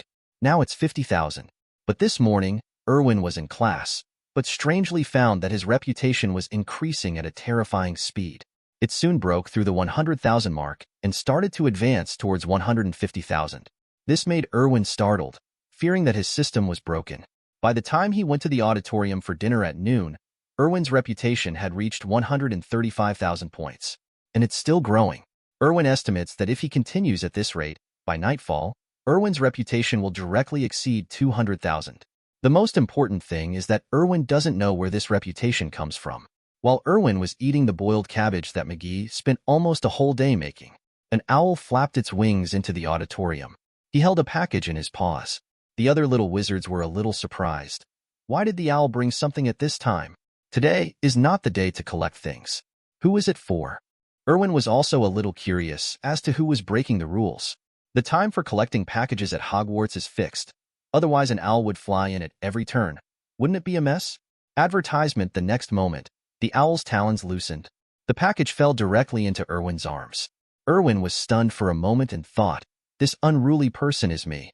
The other little wizards also focused on the food in front of them. It's Erwin, that's okay. Not to mention the owl delivering the package. Even now Dumbledore said that he would give the position of principal to Erwin. None of them should be surprised at this. Draco, who was sitting next to Erwin, came closer. Prefect, did you buy anything? Erwin was also very confused. What is this? Did old Tom send it? No, if it were old Tom, he would have used the purple lotus mark to contact him. There is no need to bring anything over. Old Tom knows the rules. Erwin looked at the professor's seat. The professors should have agreed to deliver the package at this time. However, Erwin's eyes swept over. But he found that except Snape, all the professors were looking at him with smiles on their faces. She seemed to be waiting for him to open the package. Even Snape put down his fork. There is a well-hidden expectation deep in his eyes. Erwin was even more confused. Professor McGonagall said, Erwin, take it apart and take a look. Erwin nodded. Is it possible that this is a gift from the professors? It's his birthday? He doesn't even know that his birthday should be in June. Erwin opened the package with curiosity on his face. A magazine slid out directly from inside. There are 5 big words on the cover. Today's Transfiguration. Professor McGonagall said, Congratulations, Erwin. Your paper has been published in Transfiguration today. Please open it and take a look. Professor McGonagall said this. All the little wizards were shocked. There was a lot of discussion. Transfiguration today? Oh my God. Should I say it's Erwin? This is the most authoritative magazine about transfiguration in the magic world. Is it Erwin's argument last time that transfiguration has its own countercurse? Are we really in the same school? Why is it that Erwin has started publishing papers in famous magazines, but we are still wondering whether we can eat chicken legs for lunch today? Erwin also instantly understood the reason for his sudden increase in reputation. So that's what happened. Erwin opened the front page of the magazine, and the first article he saw was a paper about Erwin. And there are comments below. This argument has been certified by the Transfiguration Union, opening a new chapter in Transfiguration. All the little snakes were very excited. Prefect, you are in the magazine. Draco was startled. Erwin rolled his eyes. He's not blind. He's not blind. Professor McGonagall stood up and said, while everyone is here, let's make an announcement. Erwin's paper was adopted by the Transfiguration Guild, and his views opened a new chapter in Transfiguration. The Knights of Merlin decided to Erwin has been awarded the Knight Order of Merlin, Level 2, and after tomorrow's Prefect Duel, the Daily Prophet will ask a reporter to conduct an exclusive interview with Erwin. Chapter 173. After Professor McGonagall finished speaking, the entire auditorium fell into a brief silence. Professor McGonagall was not surprised, with a smile on her face, waiting for the young wizards to digest the news. A moment later, a cheer came from the long Slytherin table. Then, the cheers were like the fuse that lit the gunpowder. The whole auditorium was boiling. Even the little wizard who was not Slytherin was very excited at this time. This is the honor that belongs to all the little wizards at Hogwarts.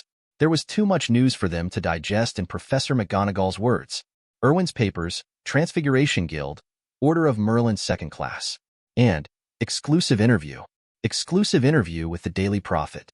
Everyone in the wizarding world knows that those who can be interviewed by the Daily Prophet are truly big shots. These little wizards think very simply.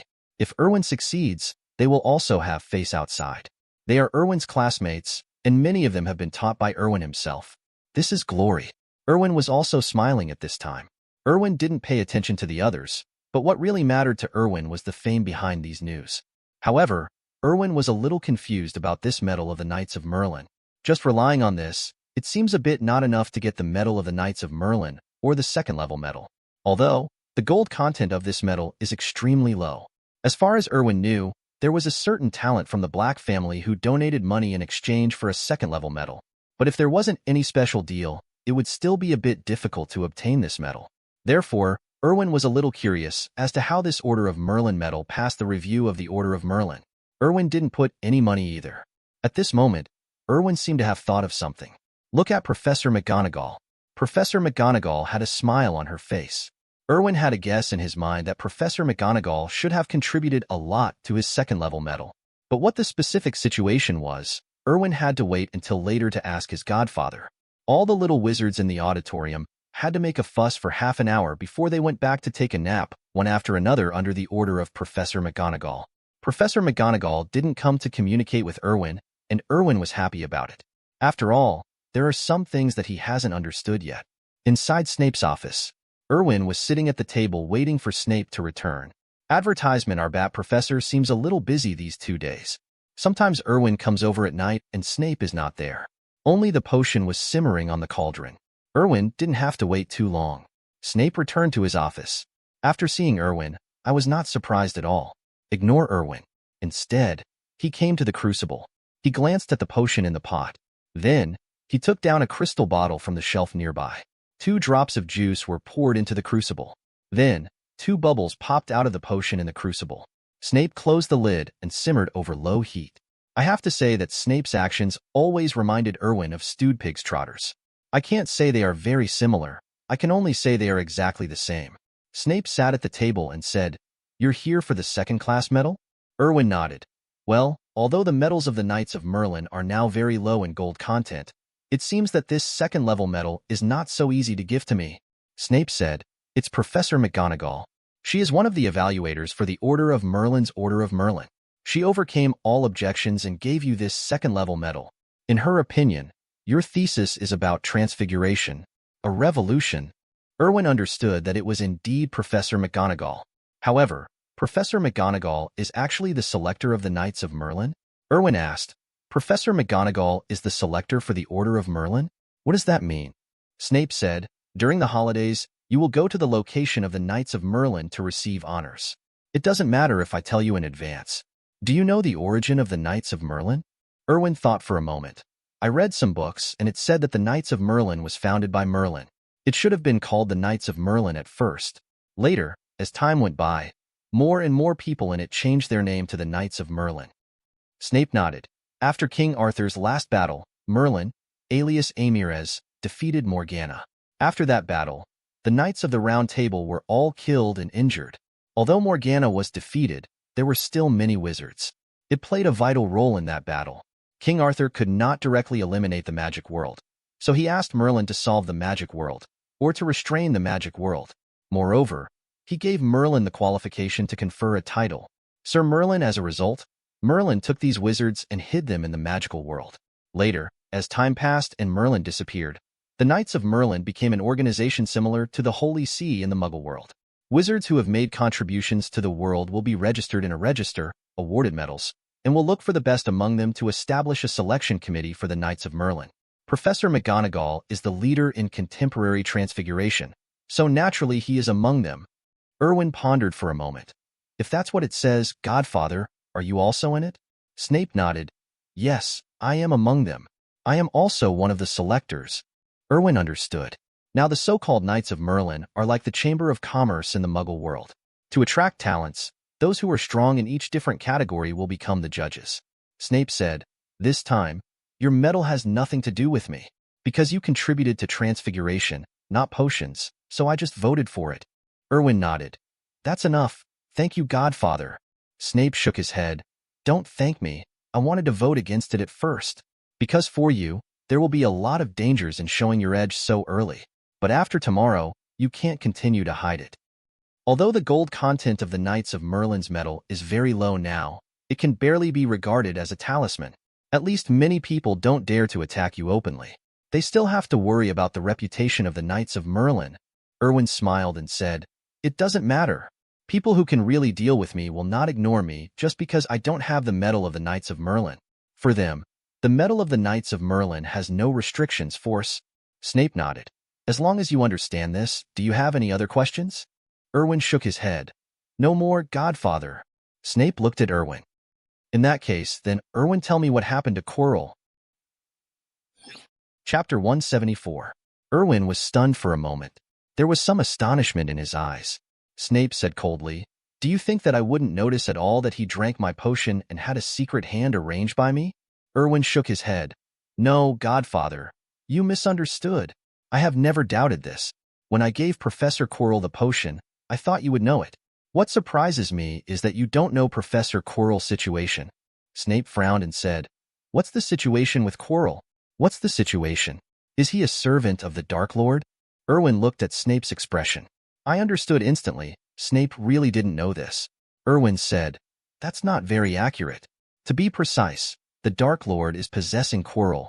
Snape jumped up from his seat. The eyes that had always been calm were full of horror. What did you say? Possession? Tell me in detail. Erwin said, it means literally. The Dark Lord is not dead. He has a trace of his soul left. He saved Quirrell in the Black Forest, and then possessed Quirrell and came to Hogwarts. As for what he wants, I think you know, Godfather. Snape had a cold look on his face. Philosopher's Stone. Erwin nodded. Yes, it is the Philosopher's Stone. The Dark Lord wants the Philosopher's Stone to extend his life, or in other words, to use the Philosopher's Stone to achieve the true resurrection effect. Snape's face became even colder. Damn Dumbledore. How dare he let the Dark Lord enter Hogwarts? No wonder he asked us to set up protection for the Sorcerer's Stone. And it's such a ridiculous protection. He planned to exorcise Harry Potter with the Dark Lord? Erwin nodded. That's true. He came to me and asked me to protect Harry Potter. Snape thought for a moment. Did you agree? Erwin said, I agreed. He gave me a price I couldn't refuse. In fact, it's not bad. Harry Potter needs to be trained. He is too weak now. He needs to grow. Dumbledore is specific. No one knows his plans. But I think Harry is a very important pawn for him. Erwin didn't tell Snape the truth. Because after telling Snape many things, Snape will probably take action to eliminate all dangers because of Lily. Even if it is against Dumbledore, it is not in line with Erwin's interests. Voldemort cannot die so soon. Or in other words, now is not the time for him to die. Erwin knew where all the Horcruxes were, and with the fire he could destroy them. But he cannot seek benefits from these events. For Erwin, He really didn't care whether Harry Potter lived or died. All Erwin cares about is how much benefit he can get from these events. Moreover, with professors like Dumbledore and Snape here, Harry Potter cannot die. At least he can't die now. It's true that Dumbledore is very sinister, but Dumbledore's purpose is to completely eliminate Voldemort. The road of killing monsters with Horcruxes must continue. This is what Dumbledore has arranged. Harry Potter will not die until Voldemort is completely eliminated. Moreover, Dumbledore would not let others affect his plans. Even if this person is Erwin or Snape, it won't work. So before Erwin is qualified to fight Dumbledore face to face, Erwin will not impulsively expose everything he knows. Advertisement turning over the table and smashing the bowls is the behavior of a reckless man. Erwin said, Godfather, no matter what Dumbledore wants to do, Harry is an important chess piece for him. Otherwise, Dumbledore wouldn't have offered so many benefits in exchange for my protecting Harry. And this is a rare training opportunity for Harry. So, Godfather, relax. Dumbledore will not let Harry die. Snape sat back. My mood has calmed down a lot. He tapped his fingers lightly on the table. I understand. Nothing happens. Just leave first. Prepare for the battle with Grodia tomorrow. Don't take it lightly. Grodia is stronger than you think. Erwin nodded. I got it, Professor. After saying that, Erwin turned around and prepared to leave. Just walk to the door. Snape said, Erwin, if you can, protect Harry while ensuring your safety. The corner of Erwin's mouth rose. I know, Godfather. Believe me, as long as I am here, Harry will be fine. One day, he may give you an unexpected surprise. Snape nodded. If you find that Quirrell is not under your control, get rid of him quickly and don't put yourself in danger. Erwin nodded. Yes, I understand. After Erwin left the office, Snape leaned back in his chair. He took out a photo from the drawer. The photo was taken with a Muggle camera, not magical means. Therefore, the people in the photo will not move. In the photo above, there are two women each holding a child. Standing there, the two women's faces were full of joy. One of the women kept her green eyes on the child in her arms. The other woman had black hair and brown-gray pupils and looked like an elf from an ancient book. Snape looked at the two people in the photo in trance for a long time. Lily, Karen, your children have grown up. Damn Dumbledore. He actually dares to scheme against your children. Believe me, I will find justice for them. But not now. Erwin has his plan. I can't affect his plan. Even if my heart is full of anger, but I can't affect Erwin, never. I will do my best to help him, Lily. Don't blame me. With Erwin here, nothing will happen to Harry. Snape ran his fingers gently over Lily's picture. From the corner of his eye, a drop of crystal slipped unconsciously. After a while, Snape's expression returned to normal. Open the drawer and put the photos back into the drawer. The moment he closed the drawer, Snape's face turned cold again. No one could tell what he was thinking from his face. At this time, Snape once again returned to being an expert in occlumency, a proud half-blood prince who would never reveal his emotions easily. On the other hand, Erwin himself planned to go to Professor McGonagall's office to express his gratitude. But after thinking about it, I gave up the idea. Professor McGonagall is different from other people. Even if Professor McGonagall likes Erwin, she will not use power for personal gain for Erwin. This is the integrity of the cat. Lady. Chapter 175. The reason why Professor McGonagall proposed that Erwin receive the second-level Order of Merlin is because she felt that Erwin was worthy of the second-level Order of Merlin. So it would be bad if Erwin went to find Professor McGonagall. It seemed that he felt that he was not worthy of the medal, or that there was something wrong with Professor McGonagall's vision. Therefore, Erwin would naturally not do such stupid things. After returning to his dormitory, Erwin opened his personal panel. Name: Erwin Cavendi. Age: 11 years old. Magic level: level 3. Identity: current patriarch of the Cavendi family, first-year freshman at Hogwarts. Hidden prefect of first-year Slytherin. Title: the fourth generation of the Dark Lord appears for the first time. Enhance majesty by 25%. Black magic power by 25%. Talent: transfiguration talent, 6 out of 10. Normal charm talent, 6 out of 10. Dark magic talent, 10 out of 10. Potions talent, 7 out of 10. Ancient magic talent */10. Not unlocked. Needs special ways to unlock. Pets: none. Special skill card: Mana Reserve, gold. Magical Animal Affinity, gold. Directional skills, gold. Magic Mastery, folding. Magic Proficiency, 2100. Props: Grindelwald's puppet, current reputation value, 13.5 W. Erwin currently has too many spells, so the system display is in a collapsed state. Erwin looked at his reputation and was overjoyed. Sure enough, only doing things is the key to making a fortune. He now needs to prepare for tomorrow's battle with Glodia. Glodia is the only person Erwin can't see through right now. Just talking about the amount of magic power, Erwin is not afraid of Glodia. But he always felt that Glodia was not as simple as it seemed. Slytherin has never been short of geniuses, and Glodia has been Slytherin's hidden prefect since the 1st grade, and he has been until now. Moreover, Erwin has observed many 7th grade students, and they are not weak in strength. But they all believed in Glodia. Slytherin has never had charisma. He conquers everything with strength. Therefore, one can imagine the gold content of this Glodia. In fact, if there was a fight, Erwin wouldn't be too afraid. The worst-case scenario is to use magic power to suppress people. In this era, magic-enhancing potions have become extinct. Therefore, no matter how powerful Glodia is, his magic power is at most higher than that of a normal 7th grade student. After all, age is there. But what Erwin wants is to win beautifully.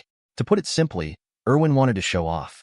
According to the information Draco and the others have heard, there is really a lot of news about the battle between Erwin and Glodia tomorrow. All famous pure-blood families were invited. Many Slytherin graduates also came spontaneously. This is because there is not enough space on the Quidditch pitch, otherwise more people would come. Erwin was lying on the bed, under the Ravenclaw's diadem. Erwin's mind became clear, and Erwin began to learn in his mind that this was the new function of the crown that Erwin had recently discovered. Advertisement with the help of the crown. The knowledge in Erwin's mind is like a bookshelf, which can be read at any time to deepen and consolidate. Erwin has been studying like this these past few days. The afternoon classes were the same as the last class of the week. Friday afternoon classes ended with an afternoon potions class. In the dungeon classroom, the potion was brewing in a crucible. Gryffindor and Slytherin attend class together. The gap appeared instantly. Under Erwin's guidance, these little snakes' ability to brew potions has skyrocketed. Erwin has advanced learning methods, and he will use more scientific and simple methods to teach these little snakes to stuff obscure knowledge into their heads. Gryffindor cannot do this. Look at the little snakes who are doing everything with ease, and then look at the little lion who is careful but always makes mistakes. The Gryffindor students once again felt resentment towards Ron. It is worth mentioning that Ron could actually return to Hogwarts long ago. Dumbledore sent letters to the Arthurs. However, Ron did not dare to come and kept refusing. Say no to coming to Hogwarts. Of course, this information is all spread from the mouths of Gemini. Erwin didn't care about him. Ron probably wouldn't be needed this semester. This best tool will not be useful until next semester. Erwin still understands the truth that going too far is not enough. Before get out of class ended, the potion in Erwin's crucible was brewed successfully. Snape came to Erwin, looked at Erwin's results, and was very satisfied. 10 points directly to Slytherin. Pansy was the second to finish. Since the beginning of self-involution, Pansy can be said to have begun to transform into a scholar. Draco couldn't catch up. He is vaguely known as the #1 person in the 1st grade under Erwin. Draco, on the other hand, was addicted to adventure with Harry Potter and Hermione. The three of them have found out a lot of things.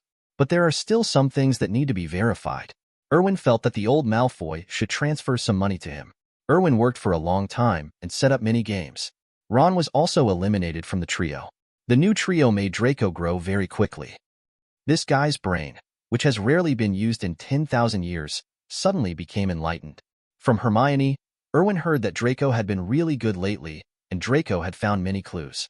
One after another, the little snakes finished brewing the potion. Among the little lions, there was the first person to complete it. Erwin affectionately called him Dragon Armor. There are countless outstanding students in Gryffindor. If we talk about their qualifications alone, they are not weaker than Slytherin. All they lack is a famous teacher like Erwin.